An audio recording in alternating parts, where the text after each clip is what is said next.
Morag will be taking things that need to be actioned. Okay, everybody. Okay, sorry, it's a little bit befuddled. Just we've had a long session this morning, which went a little bit longer than planned, so it's just pushed us a little bit back on timing. That's all right. Just wait till. That's all right. Okay, thank you for everybody for attending. Welcome to the Social Sustainability Committee meeting on today, the 16th of March. We've got a nice full agenda of I wouldn't call them briefings. Well, there will be a combination of briefings and updates from our community, if you like, in this space, rather than reports coming in as such. We're a new committee, and reports will come in a little bit further on down the line as we get moving forward as such. So we'll get underway with the welcome. I've asked Johnny Best to do the council blessing in either Te Reo or English is fine. Johnny. As we deliberate on the issues before us, we trust that we will reflect positively on the communities we serve. Let us all seek to be effective and just so that with courage, vision and energy, we provide positive leadership in the spirit of harmony and compassion. Fantastic. Thank you, Johnny. Okay, item 3, apologies. I have an apology from from Community Board Member Elliott. And I do note that Soka from Pakakariki is online, and our representative from Ngāti Toa is online as well. Is that correct? Yep, fantastic. Haven't received any apologies from anyone else, so if we can just note the people that aren't here either would be much appreciated. You'll need to move the apologies. If we could move those apologies, if I could have a mover for that. Thanks, Rob Kofood. If I could have a seconder. Councillor Kirby. Any debate? I take that as no. So can you all vote, please? All those in favour? Yep, aye, fantastic, thank you.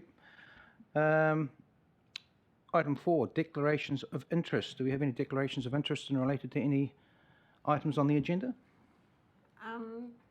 Mr. Chair, I'm on the Kāpiti Advisory Group. I don't know if that's a conflict or not. I don't think it is. Kathy, you're actually a council appointee on that committee, rather than actually being on that committee itself. So no, but thank you for bringing it up. Thank you. Yes, probably for me, data on the social investment program, of which I'm a trustee of Kāpiti Impact Trust, which receives funding from that program. Excellent. I don't think there's anything that needs to be, you need to stand back from anything as such, but thank you for declaring the interest. Public speaking time in relation to items on the agenda. I guess from a process perspective, I've asked for some people to present today, and this would more than likely be the best time for that to happen. Would that be correct? So, With Mandy and that's part of public speaking time? Yep. If I could perhaps ask Mandy from the Cancer Society. And Catherine, you did make it.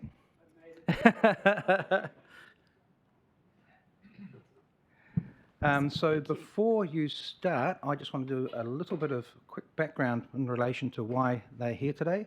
Catherine contacted me a few weeks ago with regards to some a submission that was due with regards to the smoking bylaw, smoking legislation around venues, number of venues, other bits and pieces as well. We weren't going to, as a council, submit on that. We've changed our mind. We have done a submission on that. My apologies, I couldn't circulate it to this group for the simple reason that it was actually due last night.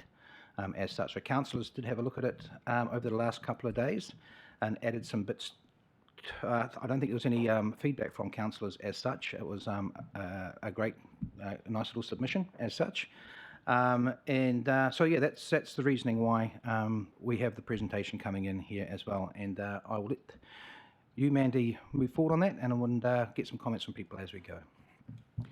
Awesome. Kia ora koutou. My name's Mandy Savage. I am a health promoter at the Cancer Society. As you can see, I want to talk about opportunities for extending smoke-free policy and supporting smoke-free in Kāpiti. So we have a goal, Smoke-Free Aotearoa 2025, and that goal is around reducing incidence and prevalence to under 5%. That's 5% of the adult population. Currently in Kāpiti, I think we're sitting around just under 11%.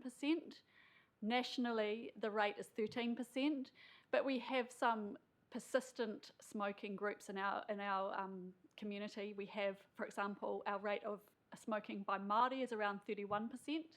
And for our Pacifica people, it sits around 18%. So there is still some work to do.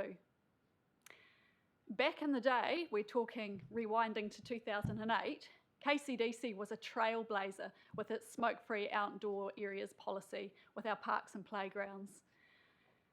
However, there's been a lot of changes since then, and smoke-free policies around the Motu with other councils are acceptable and desirable and have moved to include other provisions. So we see this as one way that KCDC can show leadership in our community. Okay, so Smoke-Free Aotearoa framework. Cancer Society New Zealand will work in partnership across the Motu to support regulatory change.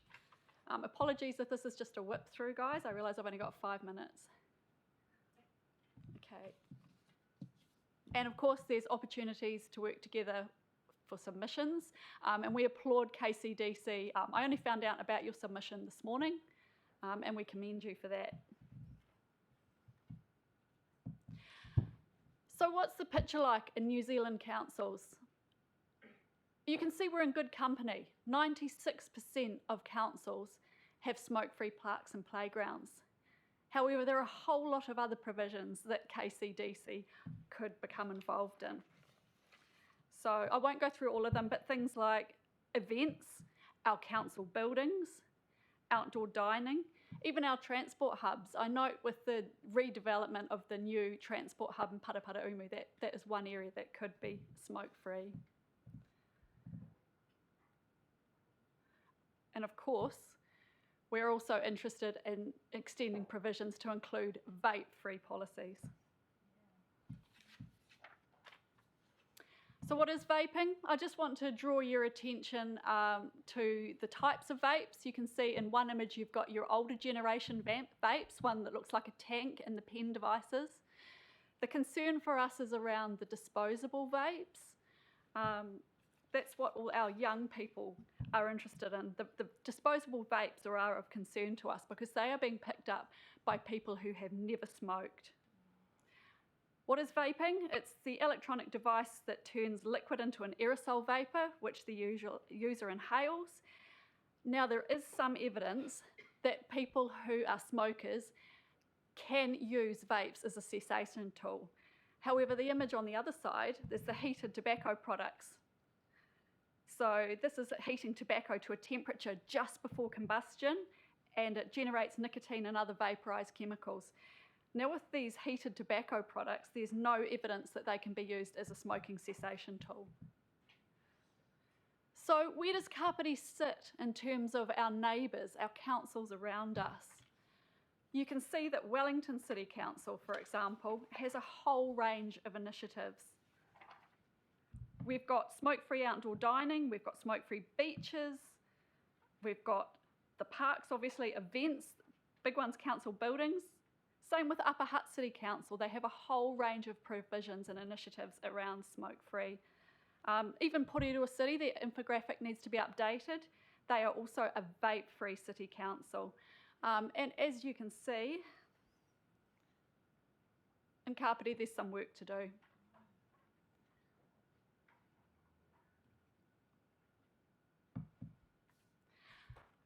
So why would KCDC expand smoke-free policy? Including vaping would be consistent with the key purpose of the new vaping legislation and prevent normalisation of vaping and smoking and protect non-smokers from vaping, particularly our young people, our vulnerable children and young people who are picking up vaping. You only need to have a chat with either of our colleges to know that vaping is endemic. consistent with KCDC smoke-free policy to reduce exposure to addictive behaviours in shared places. Many other councils have included vaping, as you saw in the other slide, in their smoke-free public places policy. It's going to help to reduce environmental impact of tobacco and vaping waste. Here we're talking about stewardship and kaitiakitanga. Disposable vapes, the waste is endemic. We only need to look on our beaches in Kāpiti, our town centres, our playgrounds. I'm not seeing so many buts, but I am seeing a lot of disposable vapes. And of course, it's going to contribute to safe and healthy community outcomes. This infographic is about what a smoke-free community might look like in Kāpiti. So Cafe 1 promotes smoke-free and vape-free signage on outdoor tables outside. Maybe they sign up to the Fresh Air Project, popular in other communities. Fun fact for you, in Kāpiti we have only one cafe that is prepared to put smoke-free, vape-free outdoor signage on their tables. Shout out to Ambience Cafe down Paraparumu Beach.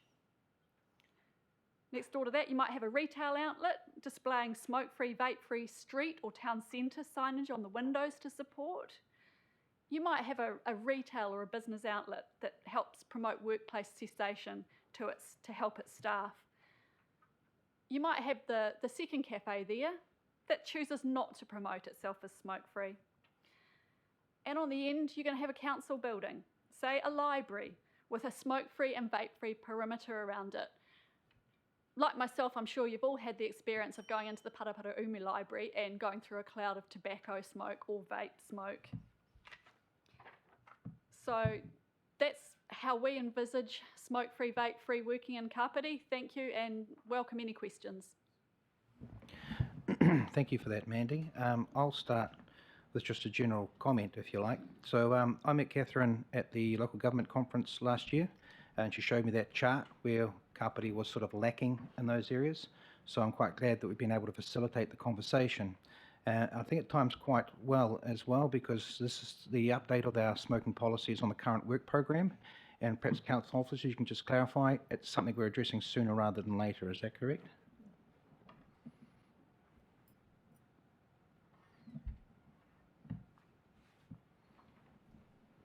Sorry, yes. We'll be coming back to this subcommittee and also be proposing a smoke-free policy in the next, I think it's May, we're coming through.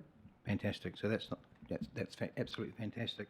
Mandy, if I can ask you to send me that presentation, would be much appreciated, or to DM Services, and they can forward it out to the committee here as well. Just be good in your own leisure to just get yourself familiar with that, since that'll be coming back at the next meeting as well. Catherine, did you want to say something there?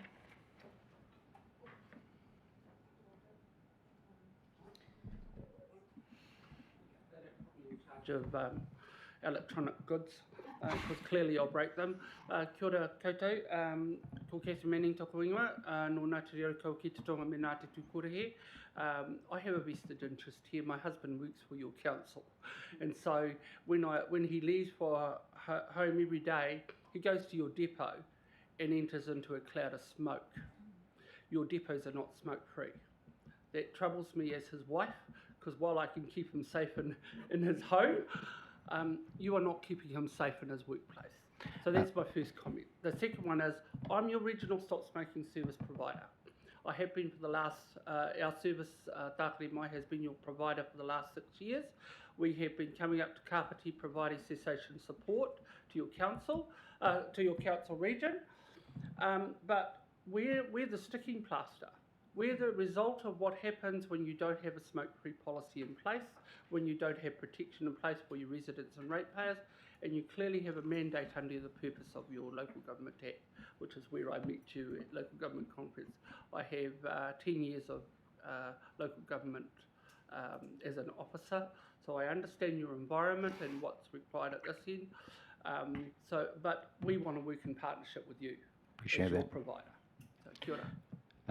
Thank you for that, Catherine. Look, I'm a non-smoker, but I have a hospitality background, so I worked in bars, and I remember the day that the policy came in with regards to non-smoking in bars and what a difference that made. especially to my health, but just a general environment. So I hear what you're saying, and I'm looking forward to us being able to put some rules in place that will change that around our district. Some questions. Cam? Quick general interest question. So you've got just that one cafe, which is both smoke and vape free. Are there cafes as well that are listed which are smoke free only? So the ones that haven't quite taken the step to banning vapes as well? To the best of my knowledge, we haven't gone out to the community for a while. Stay on. Thank you. To the best of my knowledge, we haven't gone out to the community for a while, but we do not have any other cafes that are prepared to go smoke free with their outdoor dining. Okay, so there's certainly room for improvement there. I would say I get that it's tough in this community and we have a proliferation of cafes. We have a lot and nobody wants to lose any business. But what about the pretty much 90% of us in this community that are non-smokers or non-vapers? Excellent. Thank you. This is a leadership issue for council. You take the leadership in terms of your environment and your community will follow. We've seen that in other parts of your business. Much appreciated. Thanks, Catherine. I'll talk to, just acknowledging Councillor Hanford at the table, not being part of the committee, but obviously you do have speaking rights here as well. I know I'm working with the a potential business association down at Paraparaumu Beach. I know, Sophie, that you guys have worked with the Raumati one, so perhaps that can be a vehicle that we can get in contact with our cafes and feed that information through, because to me that's not an acceptable statistic at all. I appreciate it for bars, but cafes, no excuse, my opinion. But that's just my own personal opinion. Shelley? I'm also not part of this committee. Oh, aren't you? No. That's all right.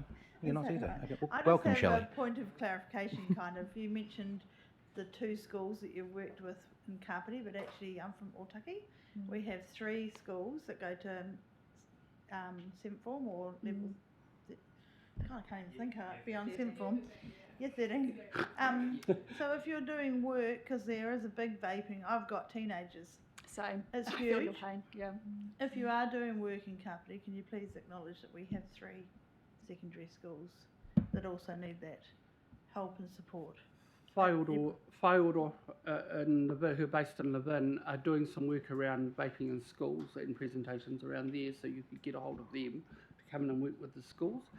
What you do have in Otaki is a tikanga based with Ohaki that Te Wānanga Raukawa has rolled out, and that has reached out to Te Rito and Whakaruamano. So I would encourage them to join hands and have a look at how they apply that. It's unfortunate for us to be split under the split. 2 health Yeah, boundaries, you do, but as we do. Yeah. Thank you. Councillor Wilson. Have you? My light's on, so. And can I just ask people if they can speak closer to their microphones, please, just so that the people online can clearly hear what we're saying as well. Thanks, Mandy and Catherine. You mentioned that Porirua City is vape free. Yes. So is that and what's the context of vape free? So is that vape sales, vape signage, vape usage? That would just be in respect to outdoor public places. Right. So they still have vape stores. Yes. They do. Okay. And signage? I would imagine there would be your shoshas and your vape vents. Yes, there would be the signage out there. And do you know how long Poirua's had that policy? I think it's within the last year that they have been vape free in their outdoor public places. I'd have to check the exact time.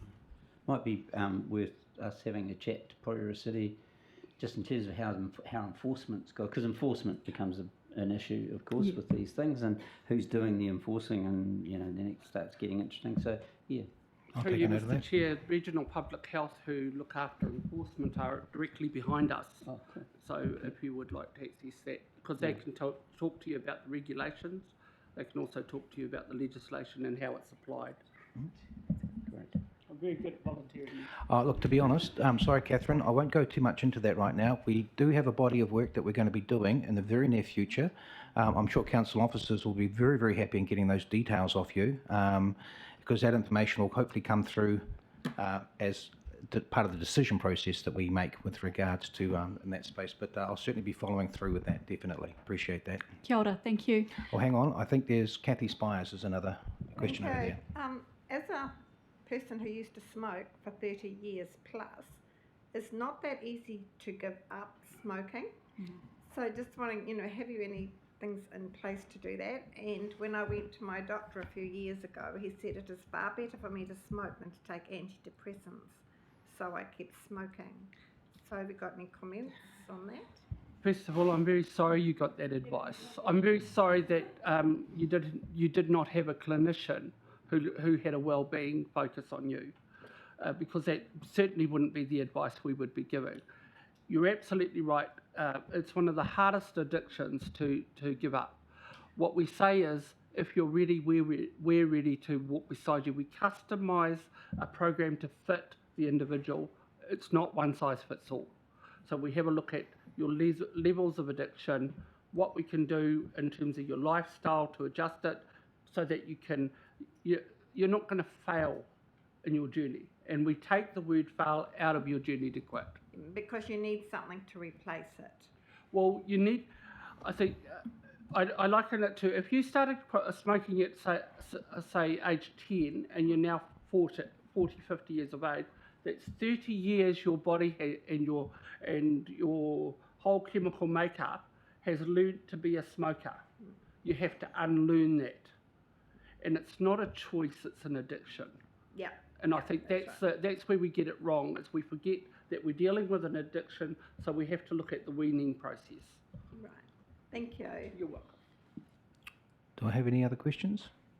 No, thank you very much, ladies, much appreciated. And I'm very happy that we are addressing this as well. Lovely meeting you last year, Catherine. It sort of gave me a little bit of a, when this all came through, being up to speed with it, so I really appreciate it. Amanda, just keep up the good work. You just do fantastic stuff in our district.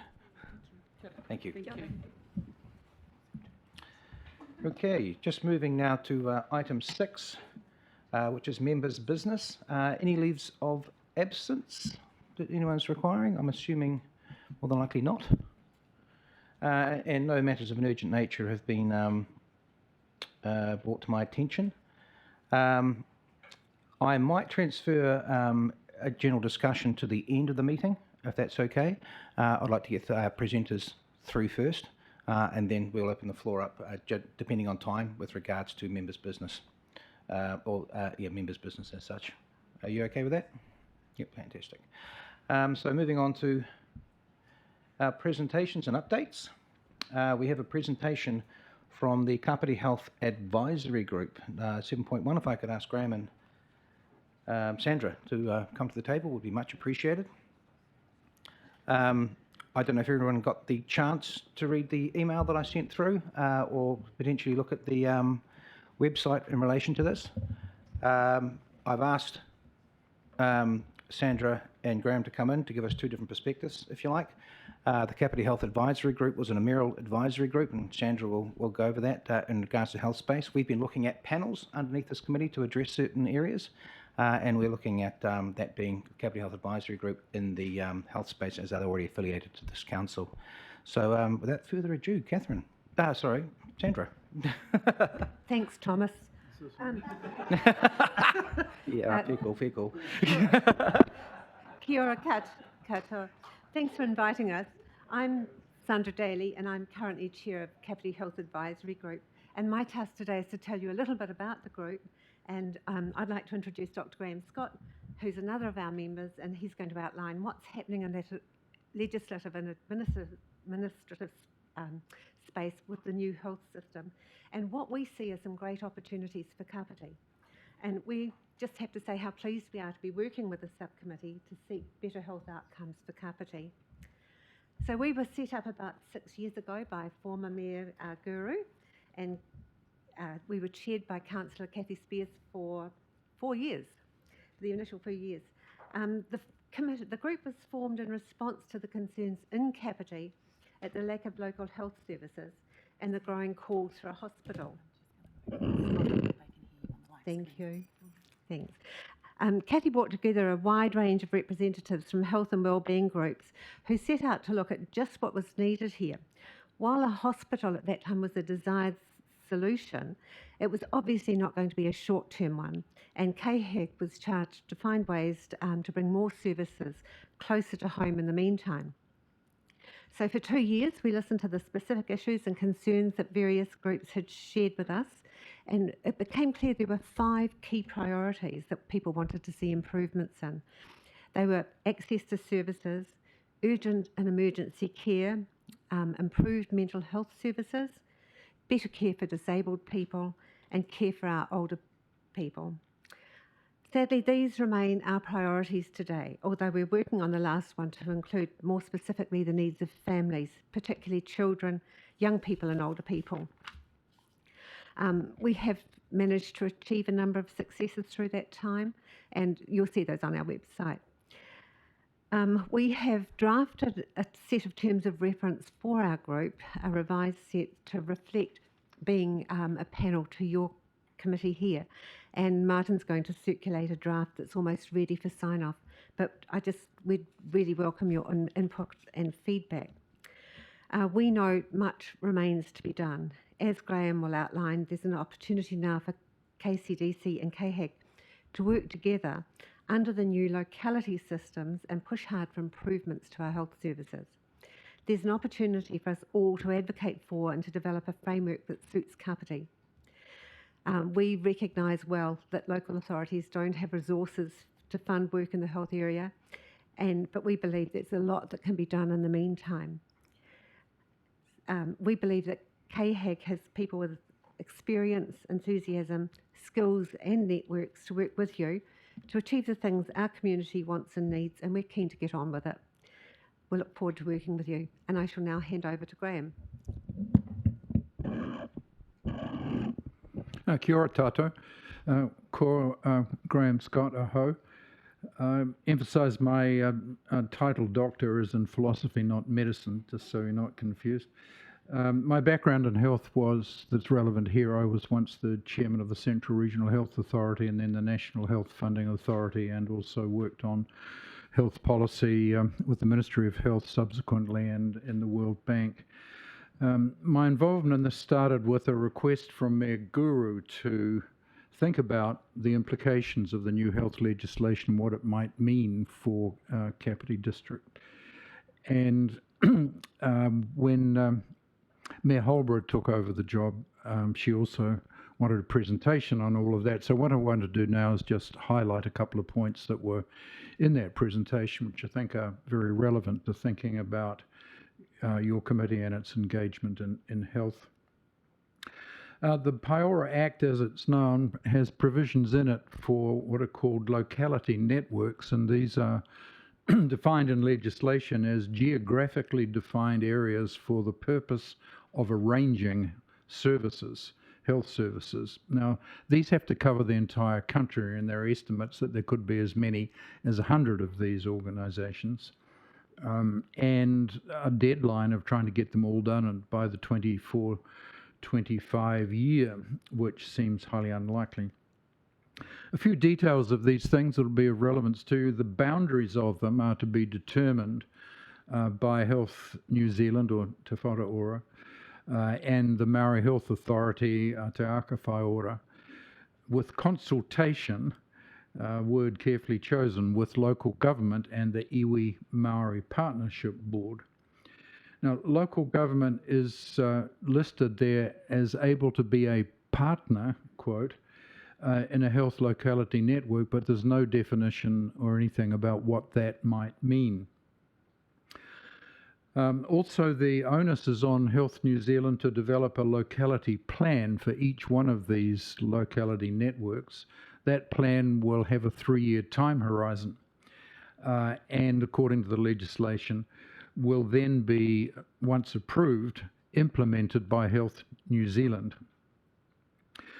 There'll be consultations with consumers and communities, but nowhere in the Act does it define what a community is, and with local government and social agencies, where I should add that the report that led to these reforms by Heather Simpson listed 11 central government social agencies that might need to be brought to bear in some way on improving local health outcomes. So it's an awesome problem in coordination of the central government.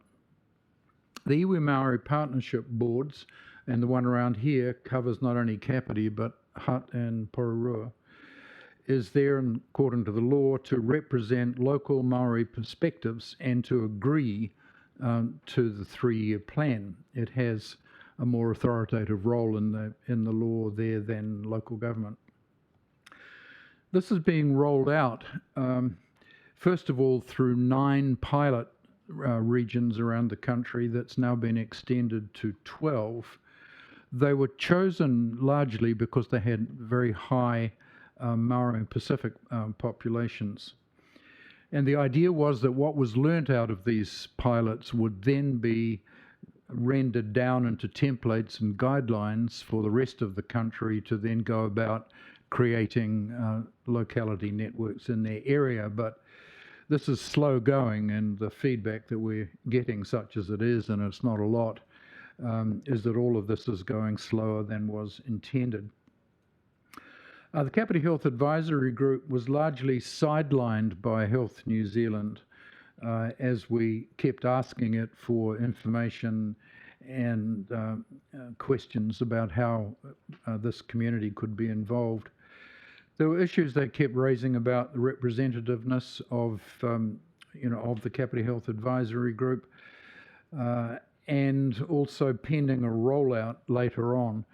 Some of the KCDC staff have had some engagement with the Kāpiti Health Network, which of course is a provider network and different from the locality network, which is more about communities and individuals and the quality of health services. In parallel with all of this, of course, there's a local government reform, which doesn't fit particularly comfortably with the health reform. So the prospects for local government reform are obviously up in the air a bit now, with this being an election year. But if Labour wins, it'll continue, I imagine, with a strong emphasis on well-being, and the papers that have come out from that reform program raise questions about modern forms of participatory democracy in local government reform. But at the same time, the Resource Management Act has come through with a very strong centralisation. So again, you're seeing quite a lot of cross currents between various pieces of legislation about exactly where a local government fits in relation to its functions and how they affect health outcomes. The national people, on the other hand, see local government as being important for the rollout of their program around a rather vague notion of localism, which is in their thinking. The Local Government Reform Report, I should emphasise, mentions a very strong mandate for local government in the area of health, but in a well-being context. An enormously important point to keep in mind in relation to local government and health is the simple fact, seen in every health report you probably ever read, that 80% of what influences the health outcomes in communities is not health services. And Brian Beattie, who's recently become the head of the GP New Zealand College, on the time of his appointment emphasised this, that we really ought to be thinking about this 80% because of its huge influence on community health outcomes.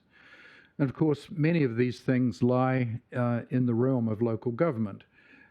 Ones that get mentioned, and I think he mentioned, were recreational facilities, but there's land use planning, zoning, safety, transport, and water and sewage and so on. Well, health policy, as it's presently set up, is rather vague and confusing about how this will all work out. The central government is thinking about it largely in top-down terms of establishing regional commissioners and regional even health groups and so on. So on the minds of the central government is a top-down effort to coordinate and collaborate across its own agencies so that its left hands know what its right hands is doing. Well, this has its place, But, you know, most of the integration of health services around wellbeing objectives really need to be integrated at the local level. And I think Whānau Ora has been the first major experiment with this in New Zealand, which has generally achieved what it set out to do, and is supported by policy advice that was done by the Productivity Commission that also pointed the same direction. So in amongst this rather confusing picture, there's a very clear message that a lot of integration around services to get better health outcomes has to happen locally, and that's what my advice to the mayors led to.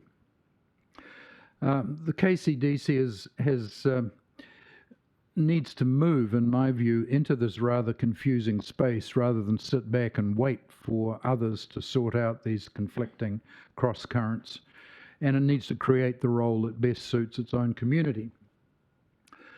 There are other local governments around the country that are inclined to take up the challenge of stronger localism.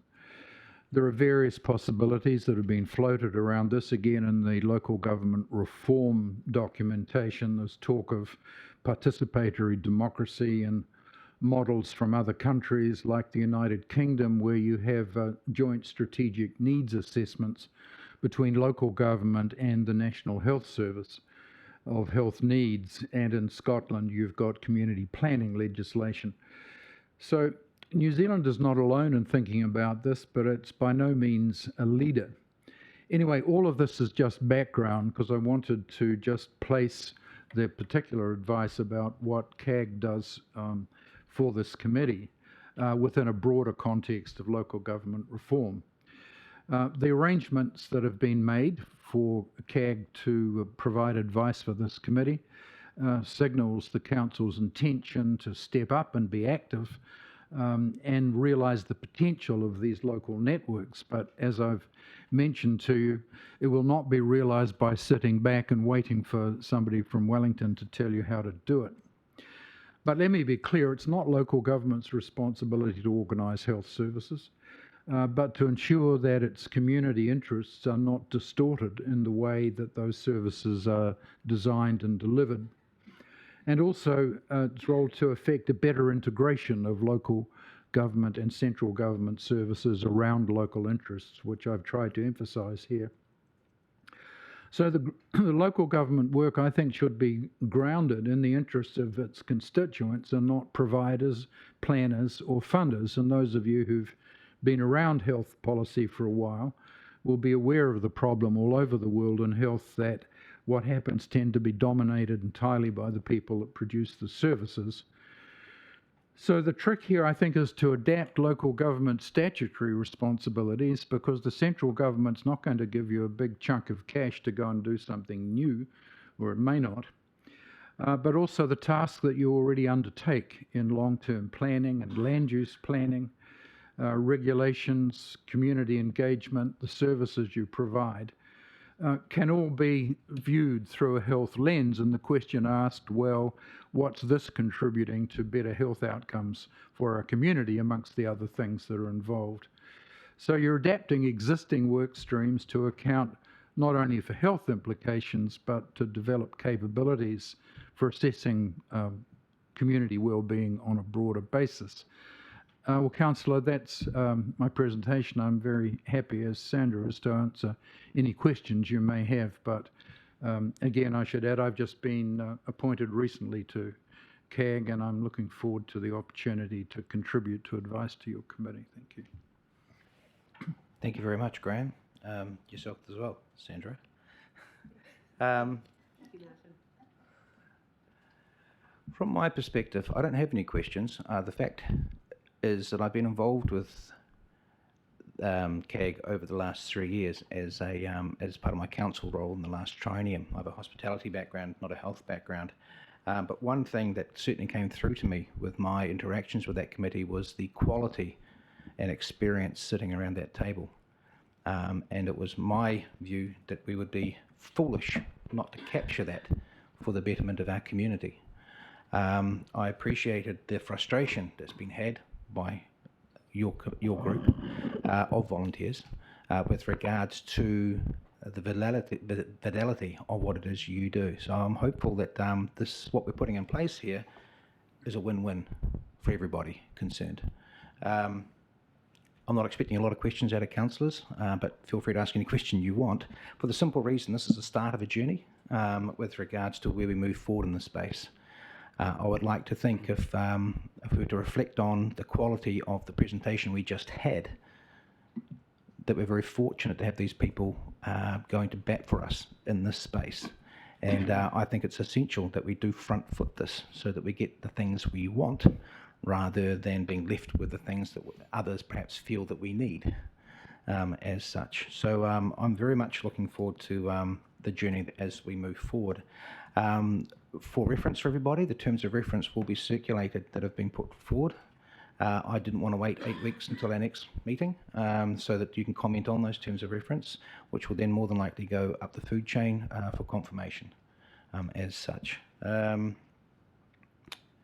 just going to see if there's anything. I'll open up for questions. Nigel. Thank you very much, Sandra and Graham and Trevor. I acknowledge your Doctor of Philosophy, which I think is far more valuable than any other kind. You did mention that with the likelihood that there wouldn't be a change of government, that policy was likely to continue to focus on well-being. And you've probably got a set of parameters based on that scenario. But in the unlikely event that there was to be a change of government, what sort of policy settings are you anticipating, or are you anticipating policy settings that would be radically different from what you're currently dealing with? If it's too big a question, I'm okay. No, it's just the National Party hasn't said a lot yet about exactly what its health policy would be. I know Shane Retty has made various pronouncements, but Shane's by reputation a man for detail rather than sort of grand plans. But I think, pretty clearly they've made some statements about the way in which co-governance would work in health. Whether they would implement those or not, I don't know. I mean, my personal view is that we've had co-governance in parts of the health system going back to the mid-90s. But of course there's a penumbra around it now that there wasn't then in a political sense. I think they're genuine in responding through the Three Waters debate to the fact that there's a concern around local government about the really extreme centralisation of a lot of functions that the government's taking control of. And I would expect that to be pushed back, that they will be more favourable to local government taking a larger role in things, and that would tend to support here. I don't think the wellbeing stuff is going anywhere. I mean, it's a buzz phrase, but it's always been there. I mean, it's ridiculous to suggest that we've had all these governments for decades or even getting over centuries that never cared about well-being before is an absurd proposition. But it's a political slogan, but I think there will be no rolling back the expectation that local governments have to take a wider view of the well-being of their citizens, because this is a global movement. It's not just a local New Zealand debate. Lovely, thank you very much. Councillor Hanford. Yeah, kia ora korua, and also acknowledging as Councillor Wilson said, Nigel said, the wealth of knowledge and expertise that's held within KHAG. Like the meetings that I've sat in with, I've been really impressed by the perspectives in the room. And it might be too big of a question for us to get into now, potentially a slippery slope, but just you spoke a little bit, Graham, around, and you did too, Sandra, around us kind of looking to be more active in this space. And I guess I wonder how you see that kind of playing out in practicality, as in whether it's through, for example, the Future for Local Government review conversations, actively saying that that's a role that we're keen to have more space within, whether it's whether it's fronting up to ministers, what that looks like, and then what you see KHAG's role to be in that. Is it an advisory role? Is it an advocacy role? An action-based role? And then how those things kind of sit alongside each other. So yeah, that might come clear when I see the terms of reference potentially proposed for the panel, but I'm keen to understand, when you say active, what do you see in an ideal world that being? I'll start to answer that, and Graham, you can chip in. As Graham mentioned, the legislation gives local authorities a role, and at this stage it looks to be a wide open vista where there's 12 communities are attempting to build their localities. One of our members used the phrase elbow politics and has proposed that we have a look at what would a locality look like for Kāpiti, and they were working here this morning on that. They were looking at, if we were to build a locality just in Kāpiti, what sort of would it need? And we would like to bring that forward and present that to you once we've all had a chance to work it through, and suggest that, this is a space that Kāpiti could move into and make a difference for our community, rather than, as Graham said, have it done to us. Do you want to add to that? Yeah, the number of things. Firstly, I think it's time for the council to make it known to the central government health authorities that there is energy and interest in getting into that part of the legislation and creating a locality network here which is high functioning and suits this community, and see what happens. That was happening, but then the Rob Campbell kind of did something a little unusual, and I think that's disrupted the possible flow of communication, but no doubt it can be attended to. I think more importantly, really, we've just got to get busy and put a work program together. There's a set of goals that obviously this committee ought to consider and decide whether it endorses, but there's been health goals set in this group for many years now, and they may make sense, and they still do. And in my view of it, and I'll be clear, I'm only one member of it, but I would propose that we have working groups around each of the major goals for better community health outcomes, and then get the people together who actually have an impact on them. And so you're finding out just what are the people who are attending doctors' surgeries when they get sick, or kids showing up with a mental health problem that probably should have been attended 2 years ago or something, to try and find out from a community basis what are the things that would make a difference, and then synthesize that onto practical proposals that we would offer this committee. And again, one of the things I would like to add to that is remembering that council won't be a provider in this space. So us identifying those gaps or those needs, I think, is quite a critical role. In other words, you have a lot of NGOs, etc., with the nose down on the grindstone, so to speak, working in the spaces where this situation for us is we'll be standing back and looking at the picture of what we want to see. Kathy. Oh, thank you.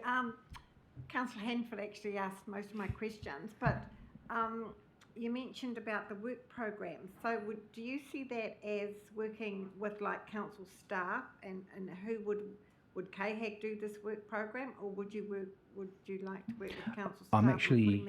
I'm going to answer that one, Kathy, and I just don't want to put that group on the spot. That has yet to be discussed. That this is, like I said, this is the start of our journey with regards to us meshing together. This is an introduction to the group as such, and just so we get a bit of an understanding of what we're talking about. As you like, we've got to put all that together. We don't really know what that looks like potentially at this stage. I wouldn't want to put you on the spot to give some answers in that when, quite frankly, we've yet to evolve that conversation. Okay, it's just that the group, we've been going for quite some time and we're not really moving very fast. Which is, well, move it along a bit. I hear what you're saying, Kathy, but at the end of the day, the fact that we're 5 months into this term and we're at where we're at with promises that were made to this group pre-election, I think it's actually fantastic progress, considering if you weigh that up with what's been achieved in the last 4 or 5 years. Yep, no, it's really good. So that's okay. So I'll pass. Thank you. Lovely, thank you. Lawrence. Kia ora, thank you, Mr. Chair. Just I note in yesterday's paper that our local Grey Power through Roger Booth are hosting some meetings at Southwoods in regards to health outcomes and that sort of thing for our community. Are you, as KHAG, connected with that group and that organisation through that process that they're leading? Roger is a member of our group, and we looked at doing this prior to the local body elections, and for a number of reasons we decided the timing wasn't right with such uncertainty around the new health system and the inability to give clear answers, but we're delighted that they're doing it. I'm planning to attend both meetings, and I think that the information they're able to gather will be really valuable to the work that we're putting in here. Great, thank you. Follow-up question would be very helpful for me. I'm looking on your website at the moment, and Roger's name isn't on there as part of the executive. Are there any others that we need to know about who are part of that, a part of KHAG that maybe aren't on the website? There's in the terms of the website does need updating to reflect the new change that this positioning with the subcommittee brings us. The terms of reference that I sent to Martin this morning, that he sent to you, lists our current members, and where we see that there's an opportunity to bring in a few more people of different backgrounds, some younger people, some we'd love to have a medical person on there. But with that exception, they're all listed on that terms of reference. Okay, great. So they're probably the answers to my other questions are in the terms of reference, so I'll be interested to see those before I waste our time with asking questions that are going to be coming in paperwork. You never waste our time, Mr. Kirby, with regards to the questions you asked, and you're very well thought out. Mr. Chair, you're very nice. Oh, well, thank you very much. I guess it does highlight a point, though, that part of this process has been, in my opinion, CAG has been sort of left floating for a long period of time. So part of this process is tightening all that up. And, of course, once we have set guidelines in place, then, you know, all the information's relevant and can be updated as such. I suppose it's not putting the cart before the horse as such. Councillor Kofood. Oh, thanks, Chair Martin. I'll try not to waste your time. No, I'm sure you won't. Sandra and Graham, thanks for your really good presentation. I've been involved with the Waikanae Medical Centre, Kāpiti of Support, and Hori Te Pai, and there's just one common denominator between them and you guys, and that is that you're absolutely passionate in what you're achieving here. And I'm sure that the council, Kāpiti District Council, will be really behind you in advocating everything you want in the district. Thank you. Everything we agree on. Thank you very much, Rob. Thank you very much for the presentation. Much appreciated.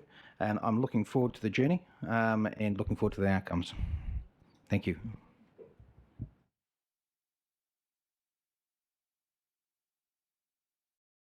Sorry, just looking at my agenda here.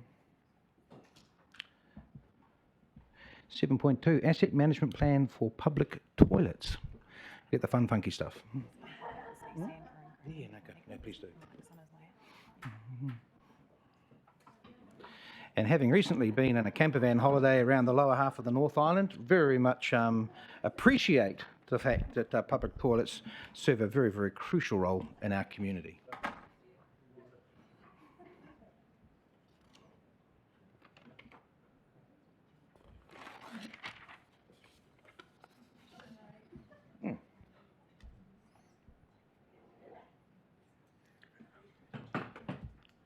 Go over this side if you like, Kevin.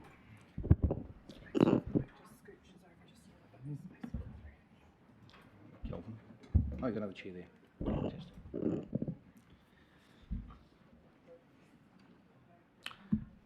Please, far away. Good afternoon, councillors, and thank you very much for your time. Hey, look, everyone thinks public toilets are hilarious, and who doesn't have a story about a public toilet? But actually, if you think about it, they are a really critical piece of infrastructure, and if we screw it up, it leaves a really, really bad impression on the user, who is often a visitor from out of the district, right? Or a mum who's desperate, or someone who's busting, right? So I think it's very true. Well, let's be honest. Busting. All of us use a dunny at least once a day, right? So I think we actually take our responsibilities here really seriously, and also these things are really expensive. So we'd like to talk you through today some aspects of asset management and public toilets in particular, but just kind of coming up strategically for a bit, and then we'll drill down into the toilets. If we stop and think about what's happened with Three Waters across New Zealand, not so much in Kāpiti, but in other parts of New Zealand, it has been a failure of asset management, failure to renew pipes, failure to upgrade pipes for growth, and failure to install new assets. So pipes and roads aren't the only assets we have. We have lots of different asset classes. And what I'm really keen on is that we don't see those assets failing here in Kāpiti. So Three Waters everybody knows about. Transport actually normally pretty well looked after, because Waka Kotahi actually audits us on our road and asset management every year. The areas that we look after that we're a little bit worried about, and we would like to come back to you with a briefing on each of these, are those that you have up behind you. Now today, public loo is the first cab off the rank. And we're going to talk you through some of the principles of asset management, what we're thinking about. But then when we get to some of the more complex and more controversial subjects, such as parks and open spaces, but by that stage, which will be much later on this year, you'll be familiar with what we're talking about, how we roll, and the things that are bothering us. And actually, it's time to have these discussions now anyway, before the long-term plans. So we'd like to be really open with you about the state of the assets, where we think the shortfalls are, and where we think we're headed. So this does line up with how we think strategically. It does line up with the existing LTP. I do think the toilet is one of the most important inventions of modern humankind, right? So as I said before, we all have one. There are tens of thousands of them in the district, not just the ones I'm about to talk to you about. We require people to have one in their house, and if some people set up a business, they're required to have one in their business as well. So it's not just us that has toilets. In fact, we only have less than 1% of the toilets around the place. And there are also other public providers who also provide public dunnies, so such as Greater Wellington Regional Council, DOC and KiwiRail, and probably others as well that offer toilets. And even over in Coastlands more, right? There's a public loos in there, but they tend to be kind of focused on a business when they're privately owned. So we do charge, these are funded 100% out of rates.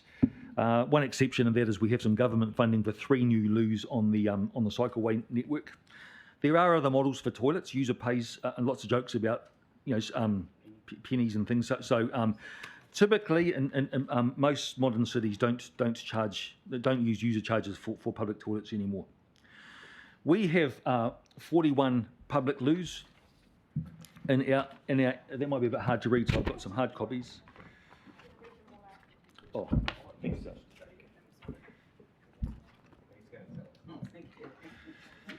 We've got 41 loos. The average age is 25. Just bear in mind, that these come from lots of different backgrounds, histories. Often they were developed by the different communities in the different pearls of Kāpiti Coast. And so what we have now is a whole assets class that is actually quite diverse in what it looks like, where it comes from. That gives us some real challenges from a maintenance and operational perspective. They're all different, they're not standardised, but we're working on that. One thing that is common about all of them is they get a really hard life, and they all get trashed from time to time. Some quite spectacularly, like the ones we were looking at in Tasman Lakes playground the other day. It cost us 60 grand, I think, to get those ones fixed up. 68 grand. Tasman. And actually, the new ones at Waikanai at Mahara got done over just shortly after they were commissioned. So they range from our oldest is the Otaki Pavilion, built in 1938. Here it is being built. So that building is actually a heritage building. It also has some earthquake issues. Because of those two factors, we have to spend a bit of money. Probably going to be close to $2 million, I think, Kelvin, by the time we've actually done that. So that's work that is due to start in the next few months.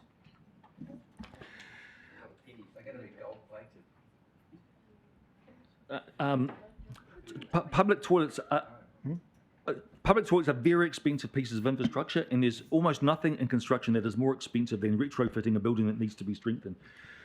But especially if it's got toilets in it. Now, this is probably a newest toilet. This is just outside Mahara Place. This is it's called an Exiloo, so it's a modular, fancy new thing with electronic timing and self-washing and that kind of stuff. So, what did this cost, Kelvin? $432. So best part of $500,000 for those loos. It's 3 toilets, is it? Did you get a modelling contract out of that? There are 3 units in there. Thank you, Councillor. There are three units in there. One of them is a accessible toilet. Increasingly, with these sorts of with public loos, the key things that are changing are accessibility. Where increasingly there's the expectation that they'll be accessible, and also baby change tables. Increasingly, mums want to be able to change their babies. Kelvin. The 432 included all the land. Sorry, the 432 included all the landscaping, and there was other works. A couple of trees had to come out, the picnic tables, and the paths, and so forth. Right. Thanks, Kelvin. So that's a couple of you spotted. That is Kelvin up there, like a proud father with his brand new toilets at Mahara. That's what's going to come back and bite you, wasn't it? Just a couple of other things from me. So climate change, believe it or not, climate change is an issue for some of our dunnies. So this is the one in Ortai, one of the 2 in Ortai-Hunga Domain. It gets flooded every time the river kind of swells up, and honestly, it needs a bulldozer through it. So this is the kind of thing that we want to put into our asset management plan to you. If we put a bulldozer through that, how are we going to provide the service? Do we enhance the ones that are on the other side of the domain, or do we just not have them anymore? Actually, those ones are a little bit like a Soviet kind of bomb shelter. But what I would say about those, we have managed to incorporate some art on them, right? So there are some things around public loos that we're really keen to get co-benefits from if we possibly can. It's really lovely when people do that kind of work on them. There's a few in Campbell Park, Beach Road and Pyecock as well. So we've tried to put all this stuff into an asset management plan. We would like to bring this to you formally, probably to SONF through this subcommittee. Over the next couple of months, we will have one of these for each of those asset classes I pointed you at before. But there is quite a bit of technical detail that goes in, quite a bit of work that goes into these things. We've got a bit of software and some really talented staff who are working on that stuff. So public loos are worth millions and millions of dollars, right? So we need to look after them properly. So I'm just going to pass over to Claire. I'd like to introduce Claire now, who's our main brain on asset management stuff, and works closely with Kelvin, who you have met before, who is the manager who looks after property and facilities management for us. So Claire's going to talk you through some of the more technical aspects of asset management, and then we'll wind up and be plenty of time for questions. Thank you, Claire. Thank you very much, Mike. You've presented some funny things, and now I've got to tell you all the boring details, so I hope I don't put you all to sleep. All right, so there's 3 ways that we glean information about our assets from a higher sort of level.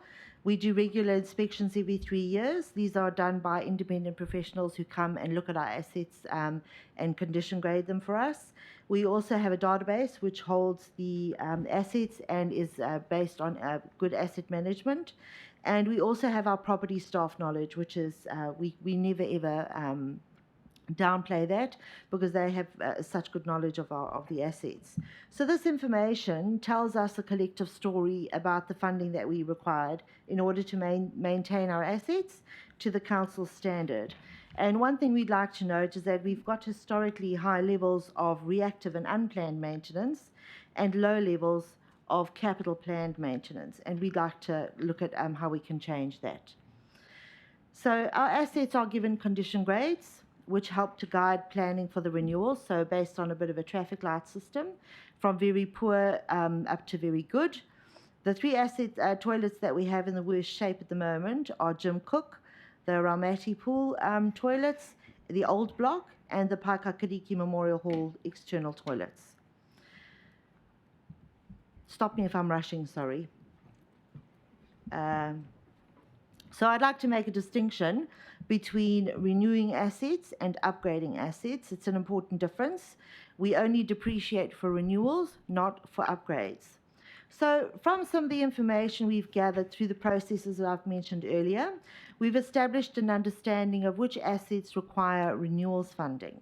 In the current LTP, we do not have sufficient funding to renew the assets. So this is caused in large by cost increases.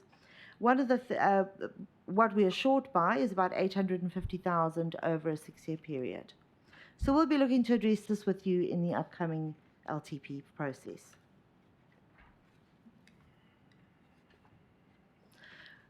Some of the proposed upgrades that we're looking at recommending to you, this is in order to respond to demand at certain sites, particularly high-use sites where we're recommending upgrades.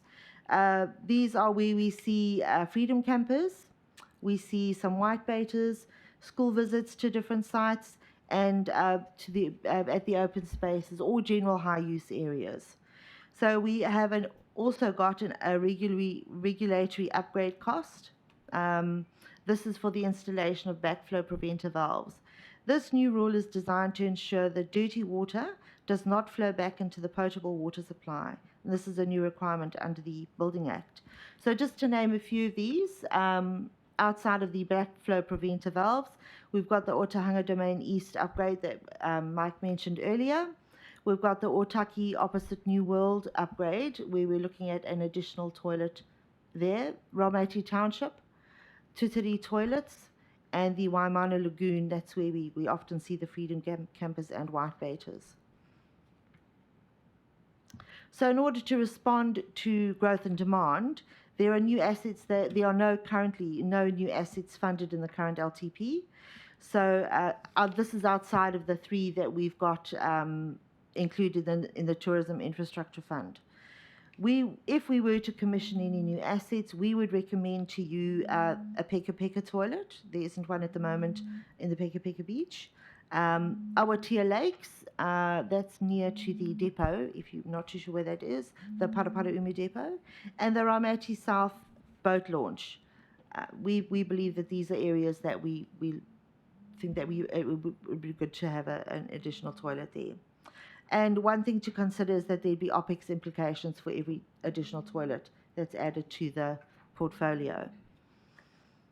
And this pretty graph that I enjoyed putting together, don't worry too much about the detail, but this represents our proposed budget, which includes renewals, upgrades, new assets, along with new OPEX costs, the new TIF toilets, and our proposed upgrades and proposed new assets. So through the LTP process, we'll be asking you for some modest increases in asset renewal expenditure of approximately 100,000 a year. And the total for the period 2024 to 2025 to 2042-23 is 23.1 million, which is about a 1 million total expenditure per annum, which Mike considers a bargain. I do. About $1 million a year is a bargain for what we get for 41 loos. So just a couple of final things from me. Each time we add a new toilet, it has to be cleaned and maintained. It costs about 25 grand per toilet per year to do that. Well, some of our older toilets, they're not failing completely, but components of them start to fail. So that pushes up our operating cost, and that goes straight onto rates. So that's why we're really keen to renew stuff. We actually keep the operating costs down by investing a lot longer term in capital. The portfolio is in reasonable shape, but we really don't want it to slip backwards. So as Claire says, we'll come back to you through the long-term plan process with some options for how we might manage the portfolio going forward.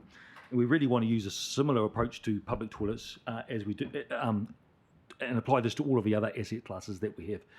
Mr. Chair, thank you. That's all we wanted to say for me. Happy to take any questions. With one final point, as I said before, we will be coming back through the system with a formal asset management plan with all the stuff written down so that you can actually make decisions on it and recommendations. Thanks, Mr. Chair. Fantastic. I've got a few questions, but I'll go to the others first and come back. Nigel. I just see with the likes of Peka Peka, and that's 2032 from memory. So what's there? It's the great outdoors, is it? At the moment, is there any facility there at all? No. No, and there's nothing funded. So in those LTP. the three new ones that you had proposed, that there's nothing. No. So in those areas, if there's an identified need, and 2032 is quite a long way off. But if there's an identified need, are we identifying a need now that can't be fulfilled until then, or are we identifying a need that we won't fulfil till then? In which case, we could maybe things like portaloos or whatever. Is that an option in the meantime? One of the challenges that we have is how you identify demand. So we've based this on what staff know, on the growth projections, and on the various pieces of infrastructure around, like boat ramps and lakes and things, open spaces. What we do lack in this area is understanding utilisation, right? So we don't actually count how many people use our toilets. Now, we actually should, and we are going to. There are gadgets you can get now, so you can actually count how many people actually use the things. So it's no, electronic and remote devices. They're very sensitive. So this is very much what we've come to you with today. Is very much an art rather than a science, is what we reckon. But actually, we're pretty confident in our gut feeling on this. And we think that those are the three areas where we would invest if we could.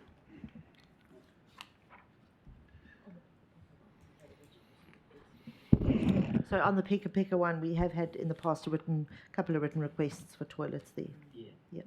Yeah, I know just through the Waikanae community for there's feedback about that as well. Right. And of course, Aotearoa is part of the deal as well. Janet. And that's not me anymore. Oh.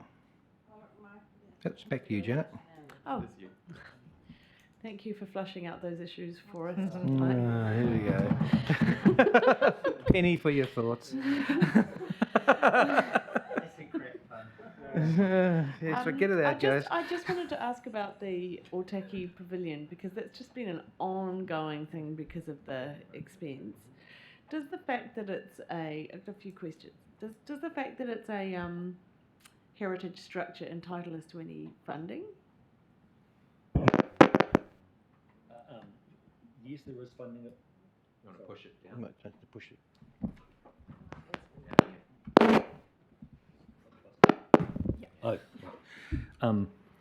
Yes, there is funding available, but limited funding available through MCH. But I have to say that's capital funding, and the strings that come with and hassles that come with a relatively small amount of capital funding are barely worth it, Your Worship. When we actually, if we do it ourselves, there is not a massive financial difference because it's CapEx. Our view with some of these government funds is actually we're better off to do it ourselves rather than to involve a third party. What I would say with Otaki though, maybe Kelvin can help me. That work is imminent, so we have a heritage architect who's been engaged and provided us with some feedback, and I think we're looking at construction. When, Kelvin? In the new financial year, we'll be starting. It'll be going out for tender, hopefully, so that we can start in the new financial year. Is the plan right at this stage? We've had our structural engineers. We've got all in place. The heritage architects in place. The layout of how we're trying to get the maximum number of facilities within the existing structure, because we're tied into that. We've had to look at different ways of the structural side of it to keep the maximise the internal space. So we've a lot of unseen work has gone on to date, and that's where we're at now. So the initial drawings will be are starting to get underway. That's really great news, and they'll certainly be a destination once they're finished. Mm-hmm. So yeah, really hope that historic kind of element is maximised in terms of all the finishing and everything as well. So that's been something that we've really worked hard on, is to get that that side of it. You know, it is a heritage building. It's one of our few. Excellent. Kathy? Oh, right, thank you. Now, a toilet at Otahanga Domain is absolutely vital to keep them there because there's car shows out there and many families go out there for picnic and play sports and everything. So there is quite a few visitors out to the park. So is that, I mean, even if you built new, you could do like a ramp up to them. I know in the 90s when we had a big floods, we had to put some, I was involved with putting a house up on stilts because of it. So I'd imagine that Otahanga Domain had flooded just as badly there. So you could always, you know, if you built new, have a ramp up to it or something. But you definitely need toilets there because the amount of people that go out there. Yeah, we agree. There's actually 2 loos there. So we haven't worked through the ins and outs of it yet, Councillor, but we will be turning our minds to how we provide the service in the domain when the time comes. We don't have to put a bulldozer through those yet, no. But almost every year now they get flooded and get damaged by the floodwaters. Oh, okay, so it costs a bit to go out there and maintain them, does it? It does, yes. It does, yeah. Okay, thank you. Thanks, Kathy. Who's bouncing on next? Can I have Lawrence next, please?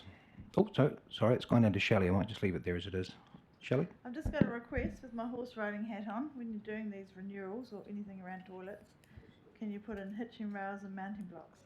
When they're anywhere that a horse rider might be passing by in parks or near trails, it's really not very expensive. I know we're getting a hitching rail. I think we're getting a hitching rail on the one on the Otaki River. Oh, hitching rail. But we have in the past put in submissions to annual plans and long-term plans for hitching rails around toilets and mounting blocks. The Crystal's Bend is the one I think you're talking about. Hitching rails are going there. This would be ongoing work. As we do upgrades and renewals, if they're in areas where horses, where there are bridleways, then we'll certainly look at that as part of the service offering, Councillor. Yep. The one I can think of is the Otahanga Domain. And I think the bridleway goes around the back. It's an actual specific bridleway. It goes past the toilets, but I don't believe there's a hitching rail there. We can look at that. Yeah. On that toilet, that's one we're looking, if we keep that one, extend it, take the other one out, because when the river comes up, the foul sewers just running with river water down to the treatment plant. So, you know, we need to have that isolated, and we can extend that other one.